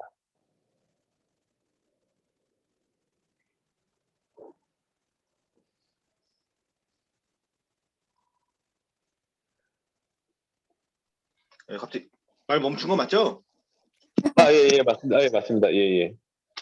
저 갑자기 그 노래 생각나네요. 계속 혼밥 얘기하니까 그 안치환 노래 아시죠? 사람이 꽃보다 아름다워. 네. 왜 사람들은 그렇게 밤이면 이렇게 서로 부딪혀 하는 채 그러는지 그거에 대해서 생각해 볼 필요가 있지 않을까? 그런 생각이 드네요. 저는 아까 이제 이야기가 이제 혼밥을 흐르기 전에 그 생각이 들었어요. 아까 이제 곽희님이 미국의 그 소득에 따른 행복도의 우상향, 뭐 7만 달러까지. 근데 이제 한국인은 그러지 않다라고 말씀 주셨는데 저는 제 머릿속에 저는 돈에 대한 저의 인식은 그 소득보다 소비거든요. 돈은 쓰기 위해 필요한 거다라고 생각합니다. 그래서 어쩌면 한국인들은 돈을 버는 것에는 굉장히 집중하는데 돈을 쓰는 것에 있어서는 좀 그에 비해서 빈약한 게 아닐까? 그러니까 돈을 쓰는 게 빈약하다는 게 저축을 많이 한다는 얘기가 아니라 돈을 많이 벌었어요. 근데 100만 원 벌던 사람이 500만 원을 벌었어요. 근데 그 사람이 그 소비를 하는 걸 보면은 100만 원을 벌어서 내 자신에게 예를 들면 70만 원을 쓰는 사람이 500만 원을 벌었는데도 여전히 한 80만 원 정도 아니면 50만 원밖에 안 쓰는 경우 허다합니다. 뭐 집세로 나가고 아이들 교육비로 나가고 뭐 부모님 병원비로 나가고 뭐 이런저런 보험료로 나가고 그러니까 소득이 많아졌는데 정말 그 소득은 결국 소비를 통해서 어떤 그 삶의 행복으로 실현이 되는 것인데 그게 나를 위한 정말 소비가 얼만큼 있는가. 근데 여기서 진짜 나를 위한 소비라고 하는 것은 음, 사회적으로 비춰지는 나의 급을 맞추기 위해서 쫓아가는 소비는 저는 나를 위한 소비는 들지 않는다고 생각하고 정말 내가 어떤 것에 만족을 하고 어떤 것에 행복을 느끼는가를 명확히 알고 있는 사람이 하는 소비인 것이죠. 근데 정말 내가 그 LP를 모으는 걸 좋아하는 사람에게 있어서 돈이 생겼을 때 정말 소장하고 싶은 LP를 구입하는 것. 그 소비는 다른 어떤 걸 비교할 수 없는 행복이 아닐까 싶고 또 내가 어떤 돈이 생겨서 내가 좋아하는 사람들에게 정말 멋진 음식을 대접하고 사주고 하는 것도 또 그렇게 들 수 있고요. 근데 그런 것이 아니라 단순히 내 연봉이 5천이다, 7천이다, 뭐 이제 업이 됐다. 그렇게만 얘기를 하면서 그 다음은 자 소비는 뭐 묻지 않고 당신이 그러면 그 돈에만큼 비례해서 행복해야 하는가라고 묻는다면 한국의 어떤 그 상관관계는 그렇게 지렁이처럼 지지분이 할 수도 있겠다는 그런 생각이 좀 들기도 했습니다. 예. 왜냐하면 한국인처럼 자기가 번 소득을 자기 자신을 위해서 정말 현명하게 쓰는 것, 저는 훈련이 잘 되어 있지 않다라고 생각을 하거든요. 다른 분들 생각 어떠신지 궁금합니다. 이거 그 뭐지? 우리 곁에서 어느새 갑자기 사라진 단어 욜로에서 좀 찾아볼 수 있다고 생각하고요. 욜로란 단어가 요즘은 아예 사라졌잖아요.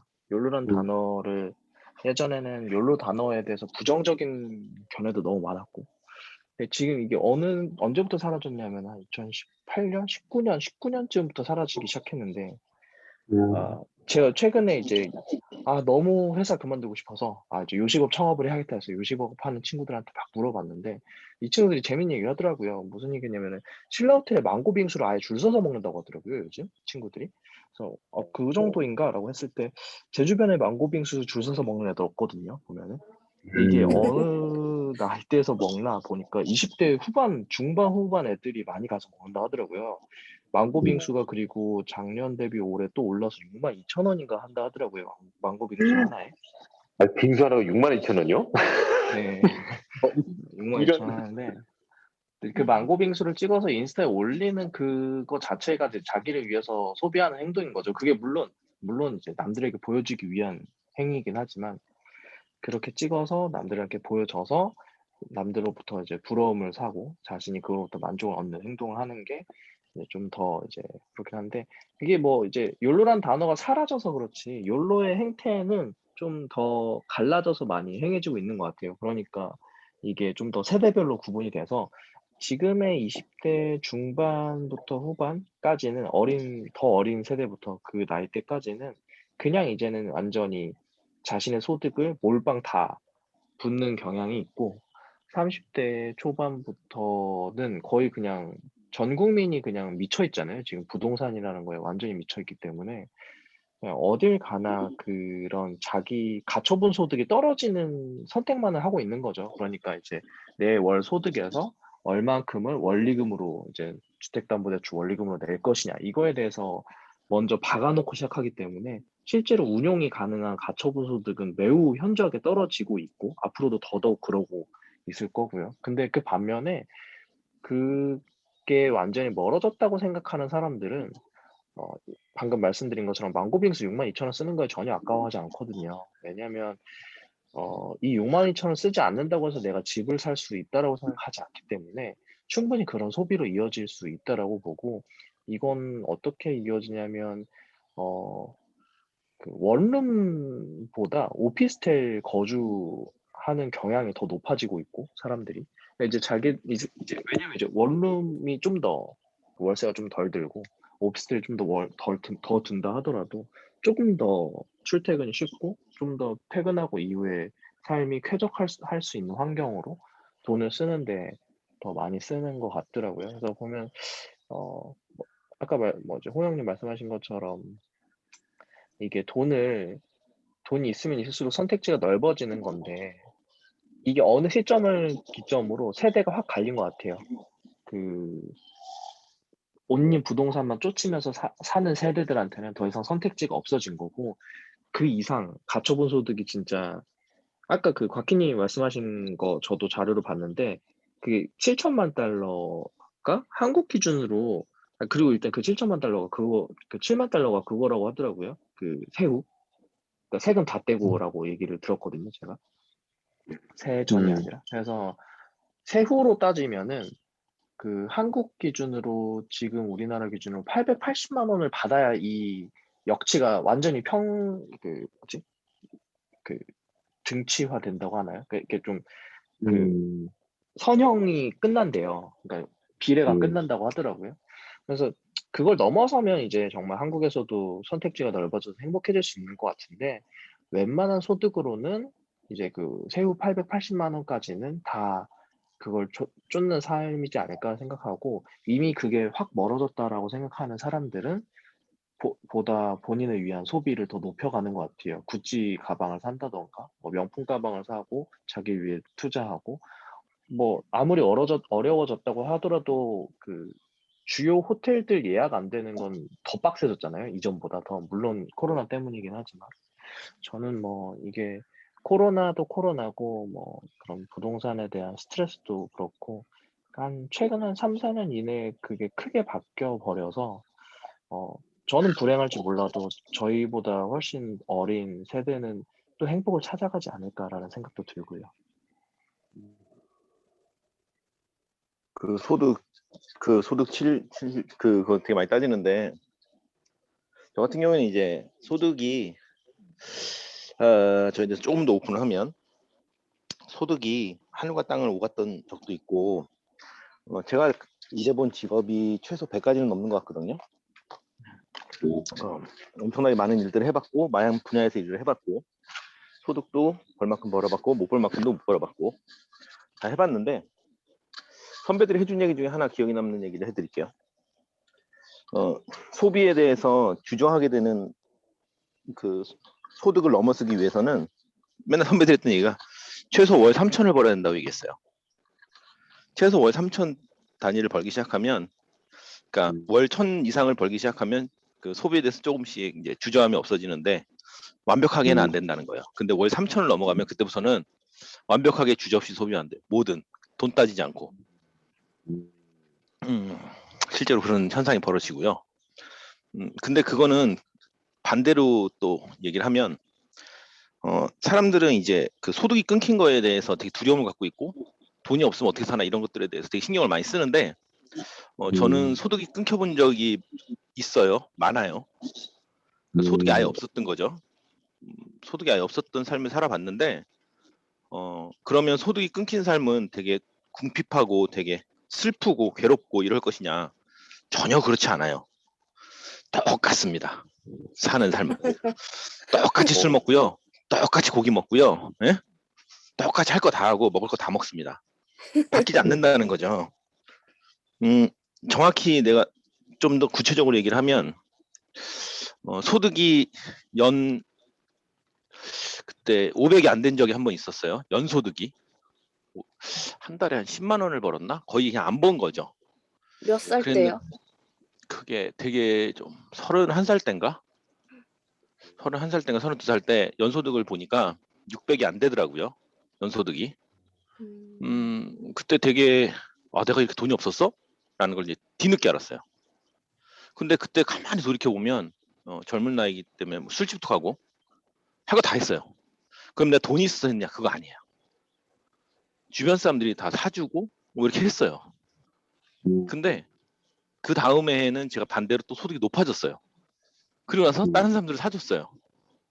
이게 뭐지? 그런 생각이 들더라고요. 결과적으로 그 월 3천을 벌 게 아니면 똑같아요. 똑같다고요. 그리고 소비에 대해서도 얘기하는데요. 소비도 한번 생각해 보자고요, 우리가. 예를 들어서 내가 이거는 무조건 사야 되라고 생각하는 것들이 있어요. 자기만의 각자 사람들마다. 뭐 저 같은 경우에는 몇 개 집착하는 브랜드가 있거든요. 그 브랜드는 무조건 삽니다, 저는. 근데 그거는 돈하고 상관없더라는 거예요. 내가 월 100을 벌어도 그걸 사고요. 월 1,000을 벌어도 그걸 사요. 왜냐면 나 그거 무조건 사야 되니까. 그러니까 결론적으로 제가 아까도 그런 얘기를 했지만 결론적으로 소비도 그렇고 소득도 그렇고 본인이 결정하는 거예요. 소득 많이 벌고 싶어요? 그럼 많이 버는 일을 하면 되잖아요. 아까 망고 얘기 나왔잖아요. 그럼 망고 팔면 되잖아. 근데 왜 망고 안 팔아? 안 팔고 있잖아. 원하지 않는 거잖아. 그죠? 본인이 그런 삶을 원하지 않고 있다니까요. 결론적으로는 본인들이 지금에 있는 이 현실을 원하고 있기 때문에 이 현실을 만들어낸 거죠. 그리고 원하는 만큼 소비하고 있는 거죠. 그걸 받아들이는 게 행복의 가장 기본의 척도이다라고 생각합니다.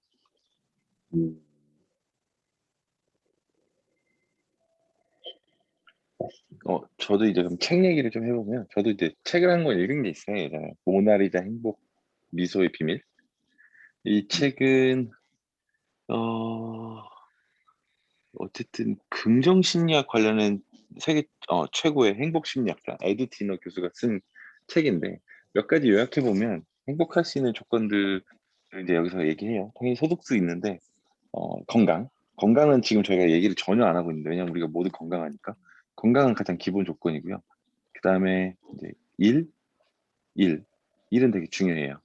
왜냐하면 내가 하루에 8시간 이상을 일터에 있기 때문에 내가 좋아하는 일, 잘하는 일, 인정받는 일을 하면서 사회적으로 뭔가 기여를 하느냐는 사실 되게 중요한 부분이라서 일은 중요하고, 두 번째가 이제 관계 얘기를 했었어요.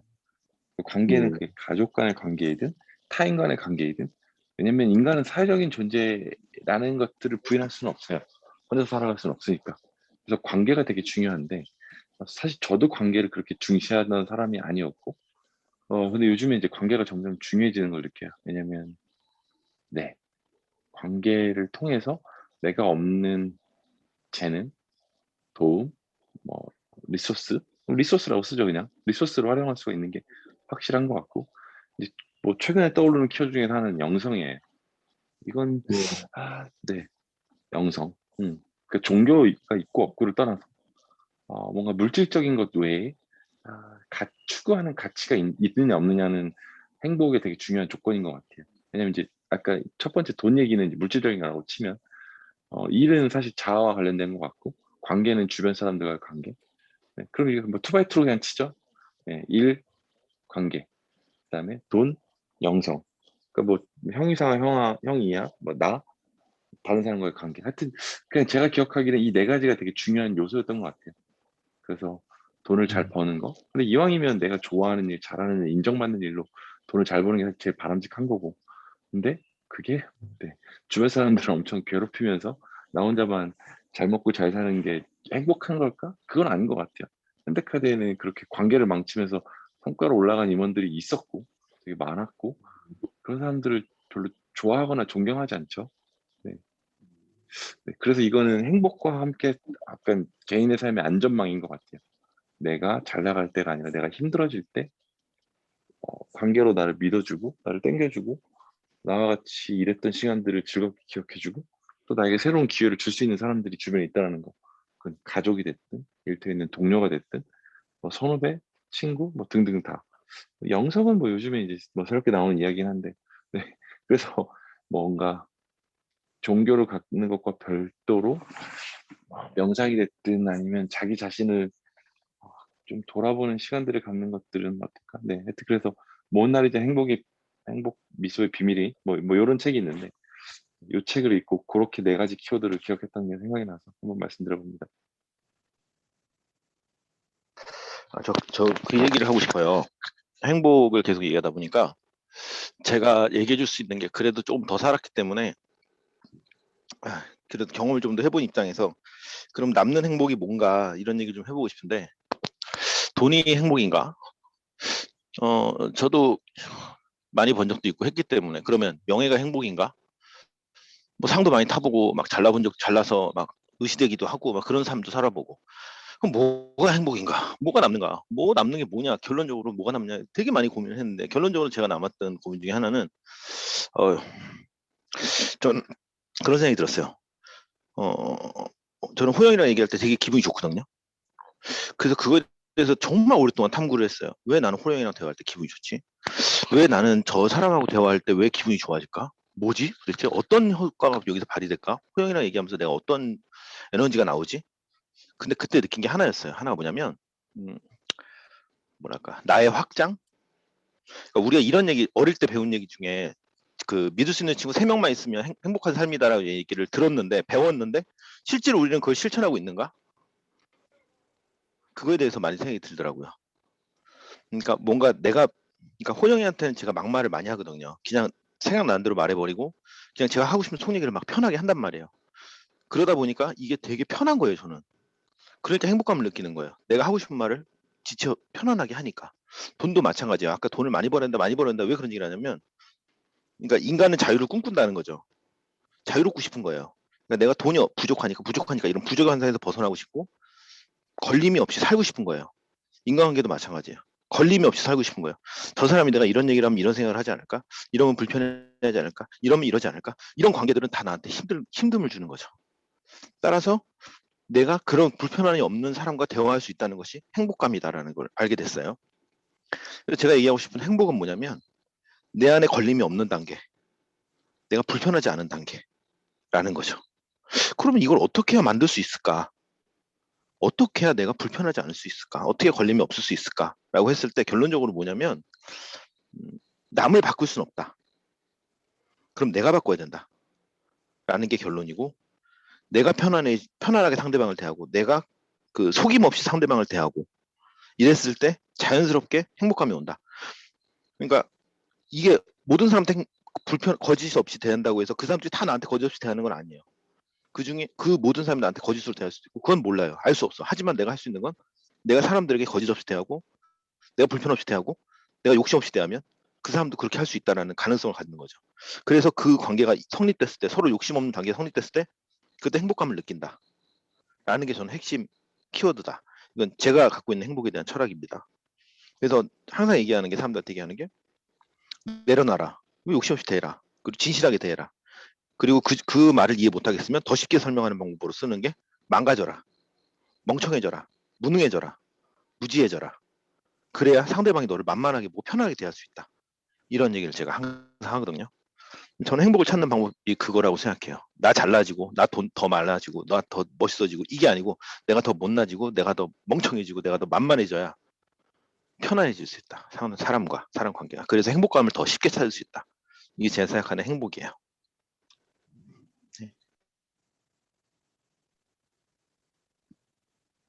저는 근데 거기에 집안은 덧붙여서 하나 더, 아무리 그래도 안 될 것 같은 관계를 잘라낼 수 있는 용기도 행복에서 되게 중요한 요소 중에 하나인 것 같아요. 꺼리낌이 없다는 건 싫은 거 싫다고 얘기할 수 있어야 돼. 되게, 그러니까 관계가 행복에서 되게 중요한 요소기는 한데, 그건 어떻게 보면은 좋은 사람과 좋은 관계를 많이 만들고 서로 좋은 에너지를 준다 또 되게 중요하지만, 아닌 것 같은 관계는 빨리 끊어내고 그 상황에서 빠져나온다, 이것도 되게 중요하다는 걸 살면서 많이 느끼는 것 같아요.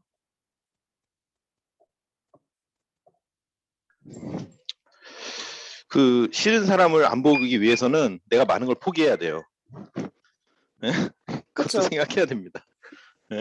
왜냐면 대부분 나에게 싫은 소리를 하는 사람은 이제 회사에 있죠. 아, 그렇죠. 맞아요. 근데 그분을 잘라내기 위해서는 그분을 나가시진 못할 테니까 제가 어딘가로 가야 되는 거겠죠. 근데 이제 그 영성적으로 접근해서 좀 그렇긴 한데, 영성적으로 접근하면 그런 현상이 벌어지는 이유는 내가 그 사람을 통해서 뭔가 배울 게 있기 때문에 그런 현상이 벌어지거든요. 그럴까요? 예, 그렇게 얘기해요. 그 사람을 통해서 내가 뭔가 배워야 되는 게 있기 때문에 그런 모습이 나타나는 거예요. 그 그림자론이라고 하는데, 사람이 화를 내는 포인트는 뭐냐면, 내가 내 안에 있는 아니다고 생각했던 부분, 내가 느꼈을 때 내 자신이 이런 부분을 좀 너무 마음에 안 들어라고 했던 부분들, 그래서 그거를 뒤로 숨겨놓은 그림자, 그게 타인에게서 보일 때 화가 나요.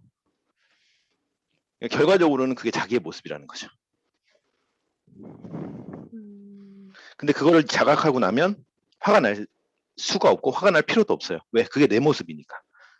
오히려 그게 측은해지고, 그걸 통해서 내가 저런 모습이 내 안에 있구나라는 걸 자각하는 거죠. 그러면서 내가 그런 모습을 발휘하지 말아야겠다. 그러면서 그걸 깨닫고 느끼면 그 사람이 미워지는 마음이 이제 사그라드는 그런 단계로 가는 거죠.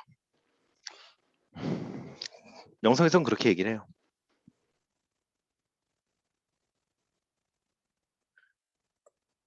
어렵네요. 아니, 근데 이게 어려운 건 맞아요. 어려운 건 맞는데 그렇대요. 그리고 건강은 정말 중요하다고 느끼는 건 최근인데, 저도 나이를 먹다 보니까 최근에 건강이 계속 신경이 쓰이네요. 그래서 건강 중요합니다. 건강 신경 쓰십시오. 정말 중요합니다. 결국 행복해지긴 너무 어려운 거네요, 그러면. 아니, 행복해지는 거 어려운 거 아니에요. 되게 쉬운 거예요. 아니, 지금 말씀하신 조건들이 다 너무 어려운 조건이에요, 보면. 그거 어렵다고 생각하니까. 거리낌이 없는 상황, 완전 동의하는 게, 거리낌이 없는 상황이 되면 모든 포인트에서 다 행복해질 수밖에 없는 것 같아요. 그래, 근데 하면 되잖아. 거리낌지 않을 입장이 되는 게 진짜 어려운 것 같아요. 그러니까 내가 이 사람이 너무 싫어서 이걸 해야 하는데, 손절할 수 어쩔 수 없는 게 있는 거죠. 그래서 그런 것들이 너무 많은 것 같아요. 그냥. 손절할 수 없는 어쩔 수 없는 것?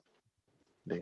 그러니까 뭐 어, 사실 이 사람이 이런 부분이 내가 너무 마음에 안 들어서 이 사람을 끊어버리고 싶지만 이 네. 사람이 나한테 그동안 잘해주고 이 사람이 악의가 없고 그래서 나를 향한 마음이 참 순수한 마음이라는 거 알고 있음에도 불구하고 그냥 이 사람이 싫다고 끊어버리면 그 사람이 뭔가 이제 그런 마음이 드는 거죠. 아, 이 사람한테 내가 좀 더 기회를 주었으면 어땠을까라는 생각도 들고 또 그게 내가 위가 아니라 아래 입장이면 이렇게 끊어버리면 나를 이렇게 위로해주고 나만을 생각해주는 사람이 또 없을 텐데라는 또 후회가 몰려올 것 같고 그래서 주저하게 되는 거거든요. 보면은 마찬가지로 돈을 벌고 쓰는 거에 있어서도 거리낌이 없으려면은 마찬가지지 않을까. 그러니까 망고 빙수 저도 먹고 싶거든요. 6만 2천 원짜리.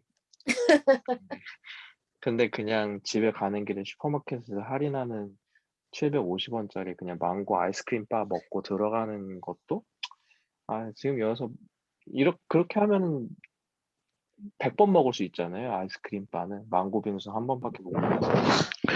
근데 어려운 어, 얘기라는 건 이해가 되는데 그거 한번 다르게 생각해 보자고요. 망고 빙수 6만짜리 먹으면 못 사는 거에 문제가 생기나요, 삶에? 전혀 없죠. 전혀 없어요. 그래요. 그러니까 본인이 선택하지 않은 거잖아요. 근데 이제 그런 거라는 거죠. 그러니까 본인이 선택하지 망고는 않고 있다는 거잖아요. 선택을 못 하는 것 같아요. 저는. 못 한다. 네. 그러니까 이게 안 하는 거는 나의 의지와 할 수 있는 능력이 있는데 안 하는, 그러니까 의지를 행하지 않는 거라고 생각하는데, 이거는 망고 빙수를 맛들이기 시작하면 저 보니까 이 소비라는 게 저희 경제학에서 역진성이라고 하나요? 그러니까 뭐 소비를 한번 하기 시작하면은 계속 되돌이킬 수 없이 앞으로만 나아가더라고요. 이게 소비의 경험이 좋아지면 좋아질수록.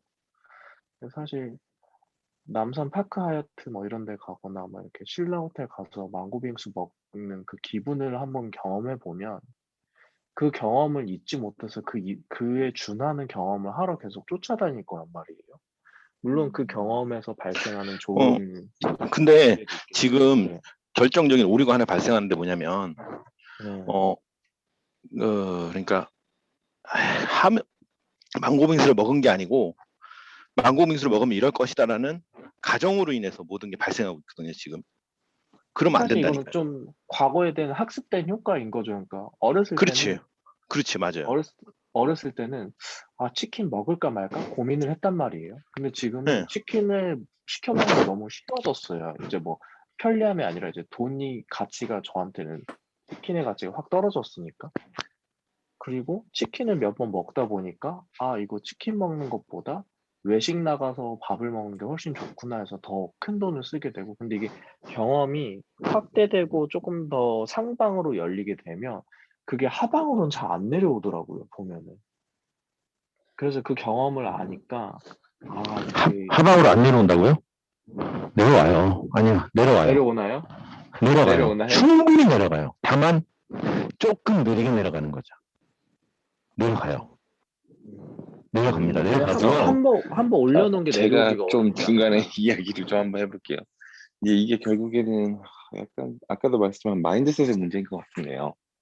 사실 이제 망고 빙수를 먹냐 안 먹느냐는 선택일 수 있어요. 근데 이제 망고 빙수를 네, 먹기로 선택을 하고 먹으면 돼요. 근데 이제 먹기가 어려운 선택도 분명히 있어요. 네. 근데 이제 집에 가는 동안 750원짜리 망고 아이스크림을 먹었을 때 여기서의 모든 것들은 약간 이제 편견이라고 해야 될까요? 혹은 가정이라고 해야 될까요? 그런 것들이 영향을 미치는 것 같아요. 그냥 그런 것들을 다 떠나고 그냥 딱 그 순간에는 내 혀는 이 망고 아이스크림 750원짜리로 인해 사실 행복해요. 네, 그렇게 생각할 수 있고 그 다음에 망고 빙수를 먹기로 결정을 했어. 6만 2천 원짜리 먹었습니다. 너무 행복해. 그래서 이 기분이 너무 좋아. 이걸 더 자주 먹고 싶어. 라는 게 사실 저는 동기의 원천이 될 수도 있다고 생각해요. 내가 그러면 이 망고 빙수를 더 자주 먹으러 오기 위해서 어떻게 해야 될까? 더 가치 있는 사람이 될 수도 있겠네. 이건 이제 저라기보다는 저희 와이프 이제 사업을 하니까 저희 와이프가 이제 막 되게 욕망과 욕구가 넘치는 사람은 아닌데 이제 좋은 호텔에 가는 것들을 좀 좋아해요. 그렇다고 1년에 많이 가는 것도 아니에요. 뭐 서너 번 가요. 하지만 그때 가서 거기서 돈을 쓸 때는 되게 그냥 내가 열심히 일했으니까 나에 대한 보상. 사실 이것도 정말 마인드셋인 것 같아요. 경민님은 제가 볼 때는 망고빙수를 사 드실 수 있어요. 네, 그렇게 선택을 해도 되고, 근데 그렇게 선택을 하고 나서 나를 불편하게 하는 거는 이렇게 되면 어떻게 하지라고 하는 약간 내 안에 있는 불편함, 약간 혹은 두려움 그런 건데 오히려 그게 더 좋은 모티베이션이 될 수도 있다라고 그렇게 생각하는 게 네. 근데 이게 결국에는 이것도 약간 책에 있는 내용인데 네, 뭐 그 더 해빙이라는 책이 있어요. 네, 그 돈을 대하는 저희들의 기본적인 마인드셋, 약간 이런 부분들이 네 그런 건데 네. 아까 조금만 관점을 말씀드렸던 게 달리 가져가 보면은 네 어떨까? 그런 소비를 통해서 더 확장된 경험을 얻어서 그 확장된 경험이 나를 더 발전시킬 수 있을 거라는 생각을 또 할 수도 있거든요. 그래서 이제 그런 거를 왜 근데 이제 저는 이제 의문이 드는 게 그런 걸 날 주저하게 만드는 건 무엇이었을까라는 거인 것 같아요. 그러니까 행복이라는 게 이제 망고빙수라는 게 또 휴직이라는 거랑 또 같은 거일 것 같고, 그러니까 휴직을 하면 난 정말 행복할 것 같아라고 하지만 휴직을 못 하고 그냥 휴가를 한번 갔다 와서 그냥 좀 가라앉혀 보자. 약간 이런 게 이제 망고빙수와 휴직이랑 비슷한 것 같은데 그런 것들을 계속 주저하게 만드는 것들은 무엇일까요? 네, 무엇인가요? 파랑새는 없습니다. 네, 주저하게 만드는 건 본인 스스로 보통은 만드는 건데 본인 스스로 만들어진 거예요. 그러니까 본인의 경험이라고 얘기를 하죠. 그렇죠. 근데 사실 그 경험도 따지고 보면 지금 앞뒤가 안 맞아요. 왜냐면 어릴 때 우리는 어릴 때 돈 걱정을 안 하고 살았습니다. 그리고 자유로웠죠. 그리고 행복했어요. 해맑었다고 표현해야겠죠. 해맑었단 말이야. 근데 사회가 만들어주고 이럴 것이야라는 게 계속 쌓여서 모래성이 쌓여버린 거예요. 그냥 바꾸면 돼요. 그냥 생각을 바꾸세요. 굶어 죽지 않아요. 저는 가끔 그런 생각이 들어요. 서울역에 있는 노숙자가 행복할까? 아니면 돈 많은 부자들이 행복할까? 노숙자들을 멀리서 그냥 지저분하다고 안 보고 있으면 행복한지 아닌지 모르지만 가까이서 이렇게 살짝 보면 그 아저씨들 맨날 밤마다 술 처먹으면서 되게 재밌어요. 되게 재밌게 놀아요. 그 뭐냐? 그런 생각이 들어요. 저 사람만도 못한 거냐 내가? 막 이런 생각이 들 때도 있어요. 뭐가 행복이냐는 거죠. 행복은 그 어떤 것도 정의 내릴 수 없고 그냥 본인이 행복하다고 하면 행복한 거예요. 네, 요즘 그게 진짜 행복의 노숙자도 정의입니다. 부러워. 행복은 주관적인 마음의 상태입니다. 이 행복의 기준을 만들려고 하는 시도 자체가 행복을 행복으로 나아가는 그 길목에서 방해하는 것 같은데 누가 만든 걸까요? 제가 만든 걸까요, 이거를? 그러지 네, 않을까요? 지금 이 행복이라는 키워드가 마치 사랑 같은 건데요. 개념어를 만들어냈으니까 마치 그게 존재한다고 생각하는데 존재하죠. 네, 근데 그게 여기에 안 있고 저기 어딘가에 있다라고 생각하면 계속 없는 것 같아요. 근데 저는 지금 이 상태에서 느끼는 게 제일 중요한 것 같아요. 제가 행복이라는 키워드를 꺼내긴 했지만 저는 사실 행복 없다고 생각하거든요. 그리고 제가 망고빙수 먹어봤는데 신라는 아니고 다른 데서 45,000원짜리 먹어봤는데 사실 뭐 그렇게까지 행복하지 않더라고요.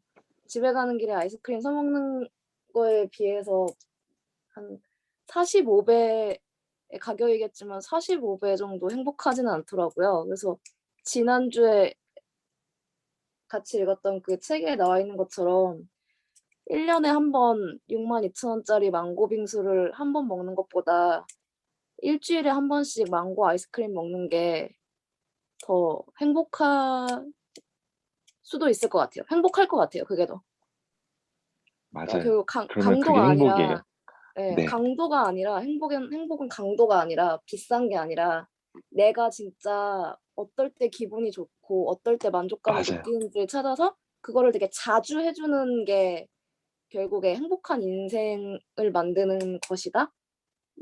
라고 하는데 저도 그런 것 같아요. 왜냐면 먹은 지 한 달밖에 안 됐는데 무슨 맛이었는지 잘 기억 안 나거든요, 그거.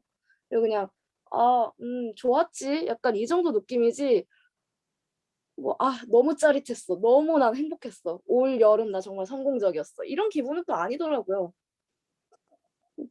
그것보다 어제 저녁에 조카랑 가서 먹은 베스킨에 가서 먹은 아이스크림이 더 제 기분을 좋게 해줬던 것 같아요.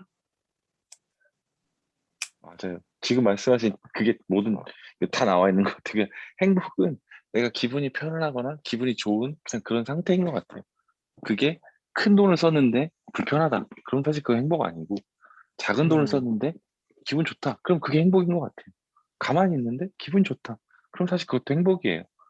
뭘 생각했더니 불편하고 스트레스 받고 사실 그럼 그 행복한 상태가 아니죠. 네.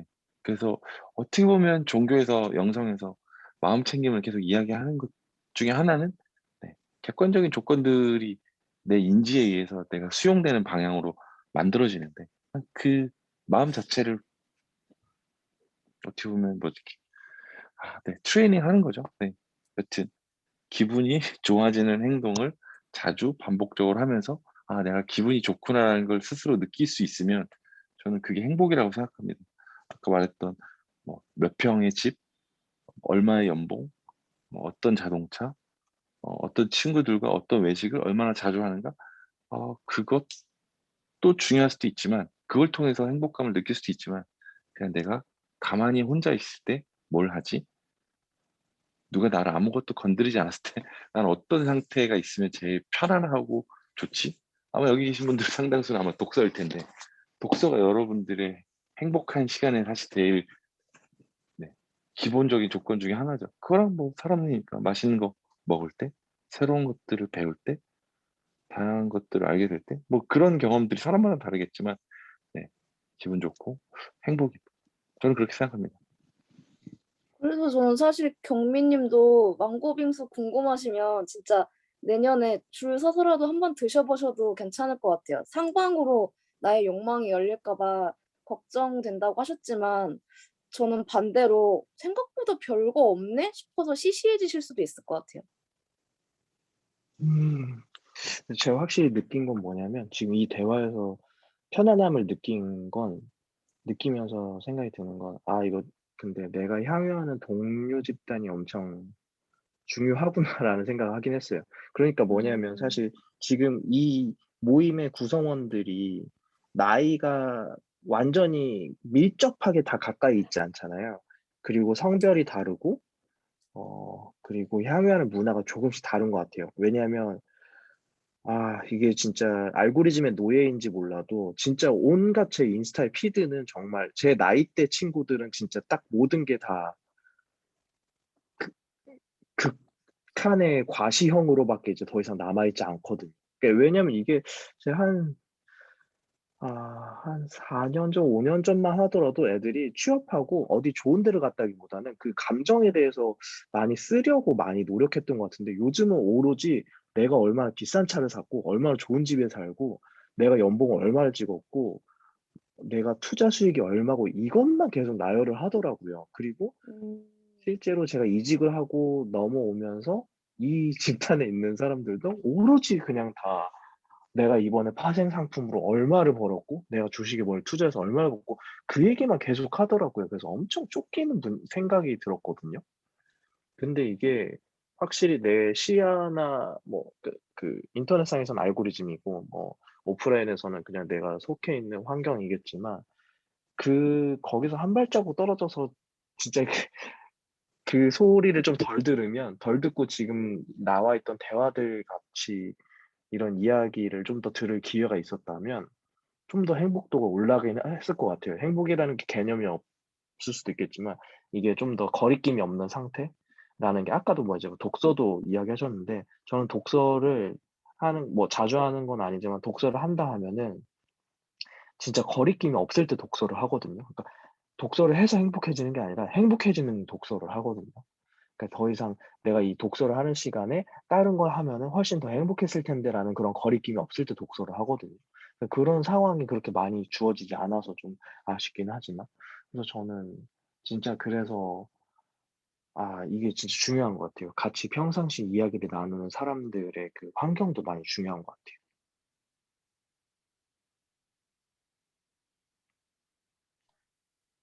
네, 그렇습니다. 네. 오늘 정말 열띤 정황님 좋은 말씀 너무 많이 들었고, 예, 보이주님도 그렇고 경민님 말씀도 뭔가 착 가슴에 와 닿는 것 같습니다. 저희 이야기를 한 지가 벌써 2시간이 훌쩍 넘었습니다. 너무 재밌게 잘했고 행복의 기원 이렇게 후토크 베이스먼트 타임으로 가져가서 정말 잘했다는 생각이 들고요. 곽희님께서 마지막 정리해 주시고 저희 오늘 마무리했으면 어떨까 합니다.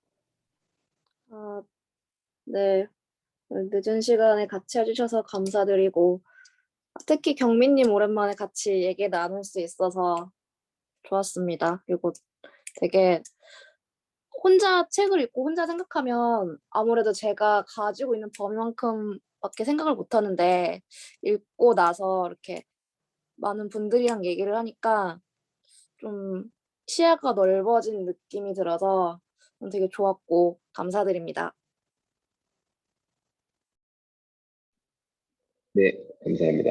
모두 고생 많으셨고 수고 많으셨습니다. 예, 다음 발제는 카톡에서 말씀 나누는 걸로 진행하겠습니다. 네, 그럼 잘 고맙습니다. 보내시고 편히 주무십시오. 경민이 너무 반가웠어요. 저희 자주 봐요.